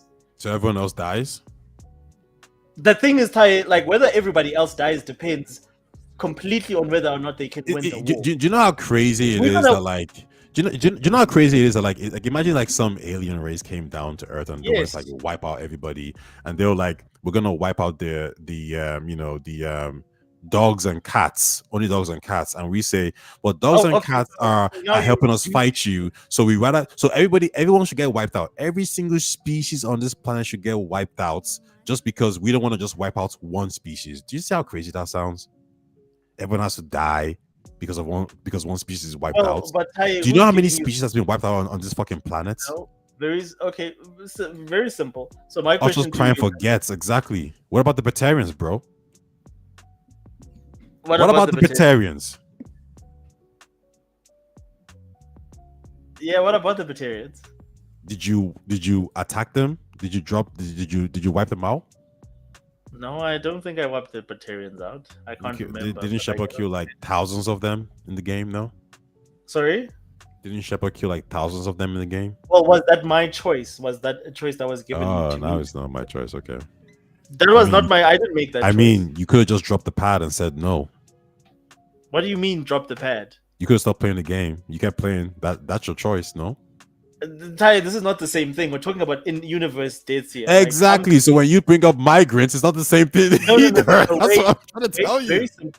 Very simple. What you're doing now is you're saying that, well, there was a choice there with the Batarians. You could save them or you couldn't. I don't remember choosing to let that, because there's a comet that's gonna hit or whatever that's gonna delay their deaths. I did the thing where I didn't commit genocide against the Batarians. That was my choice. Okay, what I'm saying to you, just to go to my point, you think it's normal or okay for a freaking mass murderer who's been murdering people to come to you and say, hey, here's my favorite gun and here's a bullet. You can take me out right now, or you can just let me keep doing what I'm doing. And your response is, the fact that you're giving me a choice, first of murderer, all, I'm gonna say no. Why would a serial killer give you that choice in the first place? Didn't the freaking child of time, child of whatever the hell it's called, the what? The space child. There's a different word for it, I think. But anyways, this is a child of time for now. Space child is the crucible. Sorry, no, the catalyst. Didn't the catalyst literally give you the option? But my point is, Ty, why is dude, I've fought for every single thing. But you see, you don't answer my question though, because you said they're not. You said it's not the same thing. The catalyst is the Reaper. He controls the Reapers. It is the Reaper. So it is like the murderer giving you a gun to take itself out. So why do I trust the murderer to make that choice for me? Because it's handed you the bullet and the gun. Why? No. This is what I'm asking you. Why would you trust him to do that? Why would a murderer, any murderer that you know, any serial killer that you know, because they're crazy. Because they are crazy. That's why. Oh, okay, and that's your option. That is your reasonable choice. Why you're gonna listen to them? So they're crazy, but you're crazy, but you're reasonable enough to trust them. When they hand you the gun and the bullet, I might not trust you, but I'm gonna pull the trigger. Yes. So don't you think there's a trick behind that? If the Joker hands you a gun and a bullet, and if the freaking murderer is a 8-foot freaking 200 kg martial arts expert, and I know he can kill me on the spot, and he's telling me, I could kill you on the spot right now, but I'm going to give you an option. Here's my gun, here's my bullet. You can take me out right now. I'm going to take that chance because the alternative is I would rather death. fight. That's my difference. Is I would rather fight and die. You rather fight a losing battle and then have the murderer go next door and wipe out everybody else? Absolutely. I would rather fight and die fighting than be a slave. See you later, Rachie. To some freaking psychopathic. There is no slave when you've taken him out. You don't know. They gave you the gun. You don't know what you did. I shoot it and then it's gone. How do you know? Because he's dead when I press the. What do you mean? How do I know? How do you know? How do you know that he's dead? I've never pulled the trigger before.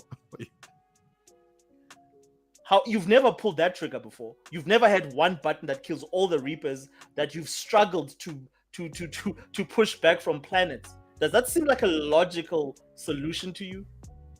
There's no trap, there's no back door there where they're tricking you. That's not a victory that you earned. They gave you the victory on the silver platter. Say, yeah, take this. See, this is what I mean. This weird ass moral values that you're basing everyone's life on some weird ass moral value. Yes. Like, what the hell are you doing? You're a joker. If you stand for nothing, you die for anything, bro. So everyone dies for something that you don't want to stand. Man, what are you talking about? I would hate it if you were freaking like the leader. Like you don't have the balls to do what you need to do. What do you mean? That is the balls that it takes is to die fighting. No, because you are the psycho in this story. You are the psycho getting everybody wiped out. And I am saying that we will die fighting. We do not care what your options are. Do you think the world and the universe wants to die fighting? Well, we're already dying, and we're already fighting you. We've gathered the entire universe is forced to say "fuck you." They're not dying to fight. They're dying to live, and your response is they're dying because they want to fight. You're prioritizing dying fighting over dying to live. No. You want to die a slave, and I'm saying that wait. It's not a slave. Wait. So to be clear, so when the British gave us back our lands and all this kind of stuff, and they were like, and they signed off on it because they just really kick them out per se. They signed off. They're like, yeah, we're leaving. Is that us still being slaves? Yes, in South Africa, that's exactly what it was. We were still slaves. We were still second to third class citizens. They didn't give it away. That's different because that's eternal politics. Why is it different? That's eternal. What? That's eternal. If the Brits said, "Listen, we're just getting the fuck out of here. We're leaving. Bye bye." No, they left power to specific people. It's the same thing I'm saying to you. But in mass, but will just give you a gun and say, "Shoot me in the head," without them knowing exactly why they're doing that. Nobody gives away power, Ty. Like nobody just surrenders power. You have to take it. They do if you're a freaking capitalist. Like who? How do you think Ghana got his how do you think Ireland got his independence back? Magical kid that appeared out of nowhere after you've been fighting a war for how long? The fact that it's a magical kid even makes more sense. Why the freaking machine? No, like it doesn't make no sense. Give you back power. Yes, it will because it's a machine. So, like, why are you trusting this machine to destroy other machines? Like, because the alternative is destruction. So, like, let me ask you a question. So, do you think, like, for instance, if the most powerful owner of the banks would come to you and say, "You know what, Ty, I'm tired of our existence. I'm giving you a choice: destroy us forever." you, the first thing you're gonna think in your head, there's no ways I can trust this. This guy is fucking lying to me. If the owner of the banks had nuclear bombs on every city and he's already blown up Australia, he's blown up South Africa, he's blown up the UK, and I know this threat is real, and he says, "You know what? I'm actually a sadistic freak. Cheers, Richie. To take me out and save everybody."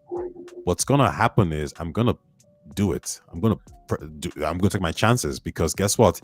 The alternative is destruction. This is something that you don't comprehend. Die fighting. Like I would rather people die fighting, knowing that what they're fighting for and what they're dying for, than be.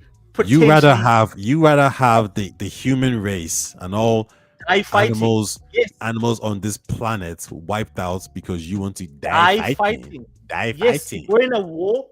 I would rather die fighting than to surrender to an enemy because they are pretending to give me a soft way out to kill them. A soft way out to kill them. So because you're not killing them the hard way, everyone has to die. Do you see how crazy you sound? So like, what's the option? So what's okay? So Ty, like, the option is destruction or not. Of what? Destruction or not. Okay, listen to what you're saying. So destruction of who? So who's giving you the option to destroy? Of the murder of the freaking serial killer. Okay, the serial. So who's giving you the option to kill? The serial killer who's a freak. So listen to what you're saying and please just say it out loud. Just like what's the word? Express it out loud. So explain the scenario to me. Did you watch Game of Thrones? Yes, of course I watched Game of Thrones. Imagine if Ramsay, who's told Theon and Sansa, "I'm going to kill you guys in like 10 days, just so you know." But you've seen the destruction is done. And then Ramsay then says, he walks into the cell where Theon and Sansa are, and he strips down or whatever it is, and he gives them a sword, and he bends and he puts his head down on his neck, saying like, "If you take me out right now, everything stops. If you don't take me out though, in the next 10 minutes, I will get up, lock this cell, and continue to torture people and do what the hell I want to do. And then eventually I'll kill you in 10 days.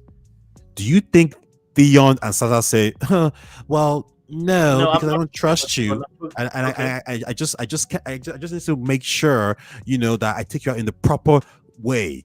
Or do you think they freaking take him out? Okay, cool. So first of all, Tai, like, the character of whatchamacallit, what's that guy's name? The one that you mentioned. No, not Theon.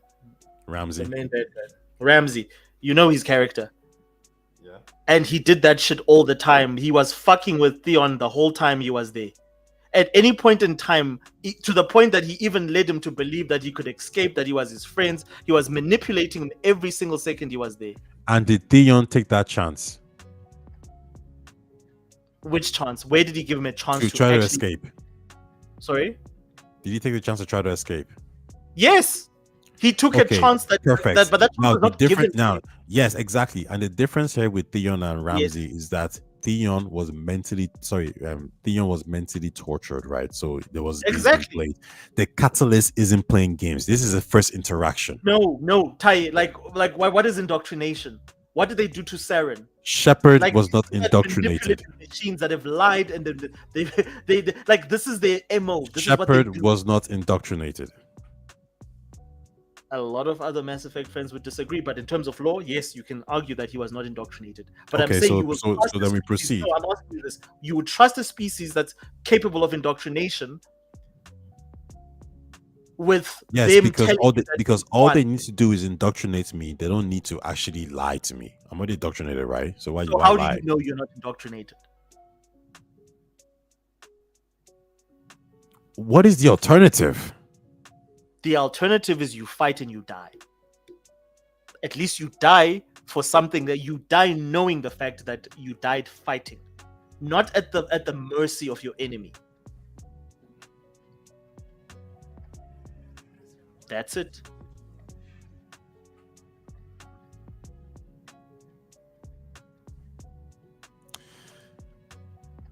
The Hollow Man exists in a barren wasteland between life and death, paralyzed by spiritual emptiness, fragmented verses filled with shadows, unseen eyes, and broken stones reflect post-World War II disillusionment.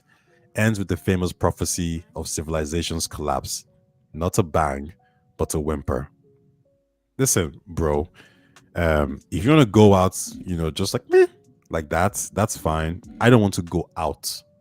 I want to survive and live and have children who would then have children and more children and more children. So I'm going to take this chance and take the bullet and shoot the murderer because that just makes sense to me. Now, if it's a trick, it's a trick. But the alternative was destruction anyway. The alternative was you fight, and then you there's a chance that there's a strong chance that you. There was no chance. There was no chance. How do you know? The reason why we know there was no chance is because even in Mass Effect's lore, because Mass Effect's lore heavily relies on the catalyst itself. If you've got like I know for the fact that when they released the extended cut DLCs, that ending actually works to your favor if you've got, like, for instance, enough war. I can't remember how it works out or how it goes differently, but if you've got enough war assets, it does make a difference. The destroy ending? No, not the destroy ending. The choosing to say fuck the Reapers ending. Yeah, the worst ending, yeah. Well, to you, for me, the worst ending is you being subjugated by Reapers under any conditions. Because you chose, like, what the freaking hell is that? You played a game over 3 games, over hundreds of hours, so that, like, you could choose between 3 options that you didn't make. Fuck that. Like, I would rather, like, there's no universe where I don't choose the fuck you ending. And unfortunately, the only time I didn't choose the fuck you ending is because the first time they released the game, that ending was not there. But the moment they introduced that option to say, no, I will not agree to your bullshit because I know this is another trick from you people. I'm not going to do that. We fought to get here. And again, this is not even your choice to make. Who do you think, how dare you think that you have to make the choice for the hundreds of billions of species that have actually fought to get this point? Well, who the hell do you think you are carrying the genophage? You are who are you carrying the genophage? Sorry? Who the hell do you think you are carrying the genophage? Again, I'm willing. Absolutely, that's a fair question. Actually, you're absolutely right.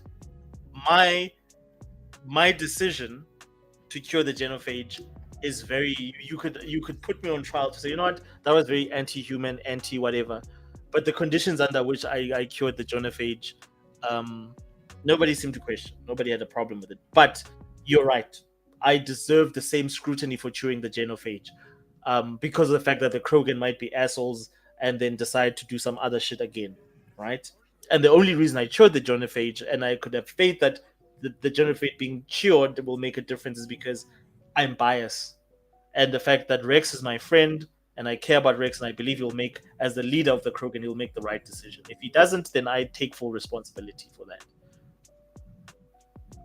But I'm not making this decision because I just want to live, or it's going to benefit me. No, I'm the genophage decision is far more complex and far more infringing than the decision to shoot the Reaper. The fact that you think otherwise shows that you're absolutely batshit crazy. We can have this argument then for another 3 hours. You should be ashamed of yourself.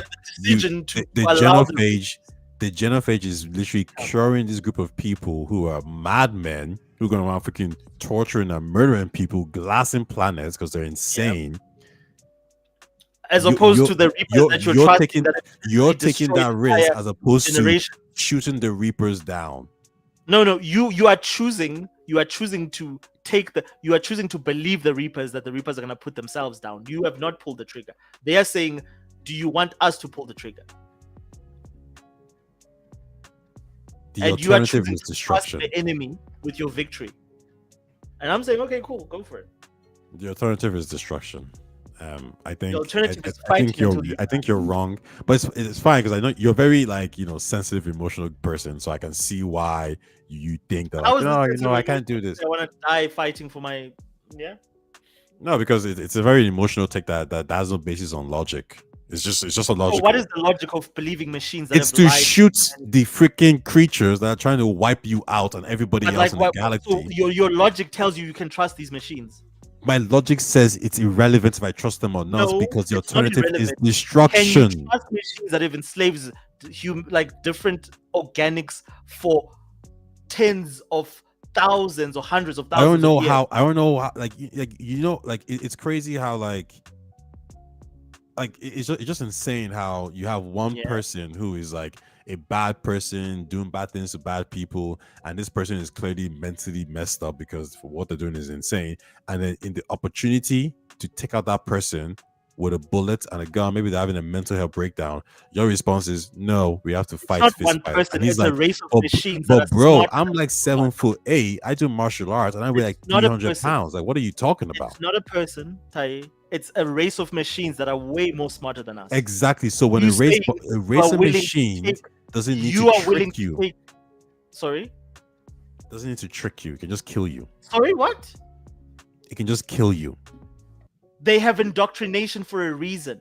The first game was based around the entire fact that they tricked one of the most reliable people, one of the most trusted. Just be clear. What percentage do you think is adequate for you to say, you know what, I'm going to take the chance and just shoot this thing? Like, why would I do that, Tai? Like, why would I trust the enemy? No. I'm saying, what percentage of knowledge do you know? So, for example, let's say you are a scientist and you've actually seen the Reaper code or whatever it is, and you're like, oh my God, it's actually true. They actually just focus on logic. Like what percentage of trust that, actually, I think it's a 30% chance this is true, 40%. What percentage is it that will make you shoot it? Based on everything I know from the game? Yes, what percentage would allow you to? Because I've already talked to even that I've been to I've spoken to the Leviathan who created. So for example, you've somehow managed to hack into the Reaper's mind or whatever it is, and you can see the data literally says yes, the points have been reviewed or whatever it is, and 100% the Reaper will 100% you've seen the data, but 100% let you destroy it. Your response is no, I won't do it. But like, Ty, where is this? Like, I'm curious. I'm like, giving so you a where am I hypothetical. getting this short? I'm giving you This is the middle of a war. So first of all, we're in the battlefield, right? This is You've called just attacked- engaging in wait, a wait, wait, hypothetical. let me just paint this picture for you. You've just attacked Earth. We're in the middle of a war. We're rushing. We're about to kill you. About to take This you is out. okay. I know what you're saying. I'm So at I'm what giving you a point in time- hypothetical. I'm giving you a hypothetical. It's called engaging the hypothetical. Yeah. You have information So confirmation. but like, your hypothetical to you, like, what's the context of your hypothetical? You Why have am I in this confirmation. situation? You have the repo code. The Geth, whatever, has hacked into them and somehow blah blah blah. You have the repo code. I'm just saying right now. You know what the code is. You know the truths. You know what they're doing. Mhm. What percentage of trust or percentage of knowledge must you have for you to believe that the Reapers will actually keep to their word for you to proceed? But like, what would I need? Like, I like, Ty, like, that's a very Don't weird focus question. on what you need. Focus on the percentage you need to know to proceed. What do I need to know about the Reapers, though? Like That the makes Reapers no are sense. telling the truth. About what? About like sparing the Earth? I would need to understand their motivation. About I don't need yes, to okay, say- yes. So I'm not talking about what you need to know. I already like qualify that yourself. Whatever you think you need to know, you need to No, know I that. can't qualify that myself. I'm already asking you qualified what that myself, 'cause percentage. I've been at Just war with these stop creatures being forever. such a difficult No, person. I'm just being logical as me. Like, why would I don't need a percentage. I need It's called a data. hypothetical, bro. It's like me saying how much fine, does the it's Steam Deck hypothetical, need? I How much get does it, the but- Steam machine need to cost for you to want to purchase it? You might be like, well, technically, it will never cost more than 100. But I'm just saying, just hypothetically speaking. But like this Just hypothetical, like Ty, like, hypothetical. explain to me how I ended up in a situation with this No, hypothetical way. Ushers, that's not how hypotheticals work. I'm giving you a hypothetical. Just engage in it. No, like, but why do I like your hypothetical needs to make sense to my to the actual argument, and it doesn't. Like, why is this percentage relevant? Can you not just engage in a hypothetical? No, but like, why is this? what am You're I- saying that the reason why you will not do this is because you don't trust the Reapers. Of I'm course I do, saying, right? what if you trust? What percentage of trust do you need to know for you to proceed? That is a weird question. Like It's not a weird I- question. God damn, It like, is a very weird you're question. such a What fucking- this is you. This is me asking you this. At what percentage of like somebody just killed a whole bunch of your people? They just murdered a whole bunch of your people, and now they're offering you an out. And then I'm asking you, so Ty, like this person, I know What is that they wait? What they're is it? Yeah. untrustworthy. Ask me your hypothetical. Ask me your hypothetical. So- I'll engage. So now they're saying that, like, Ty, listen, like they've just murdered everyone in your village or everyone where you live. Mhm. What percentage of trust? Like now they say, you know what, Ty, I'm remorseful for my actions, and I'm going to allow you to live. Mhm. And I'm gonna allow you to live, and I'm going to ask you. All you have to do is just this one thing for me, right? Mhm. But you have to trust me that I'm going to do. You have What to is the trust that thing? you do this one thing for me. What is the thing? Actually, this is a very good question. Like, you know what, Ty? I've got your wife or your most precious child left, and I'm holding them Mhm. in my hands. Mm-hmm. And you have to decide. Mm-hmm. I want you to do this one thing. This one thing is based, and again, it's such a difficult freaking example to give. Like, why would anyone trust someone that just killed their entire family? Like, I can't even like fathom that. Like, what percentage of trust would you want to put in a person that just murdered your people? What percentage of trust? Like, this is like me saying, like, but what is he? Yeah, but what is he telling me to do? Like, if he's telling me to, like, strip naked and bend over, like, I mean, I don't care what I'm almost trusted he this. says, you know what, Taye, if you kill your entire family, like, okay, so let's say he's killed everyone in your village and it's just your family left, and he says, I can kill more people. I can kill 10 other villages, 100 other villages. If you kill your family, I won't kill anyone. Wait. I'm sorry. Can you ask me this hypothetical on WhatsApp call because I gotta go to the shop real quick. Okay, cool. But all I'm saying is that, like, it's an impossible situation. Okay, You've just give me a call in murdered- 5 minutes and explain this hypothetical. And to anyone who's interested, Taya Talks, TAYETLKS, and yeah, I'll talk to you guys later. But yeah, just give me a call and explain your hypothetical properly. Thank you. Cheers, bro.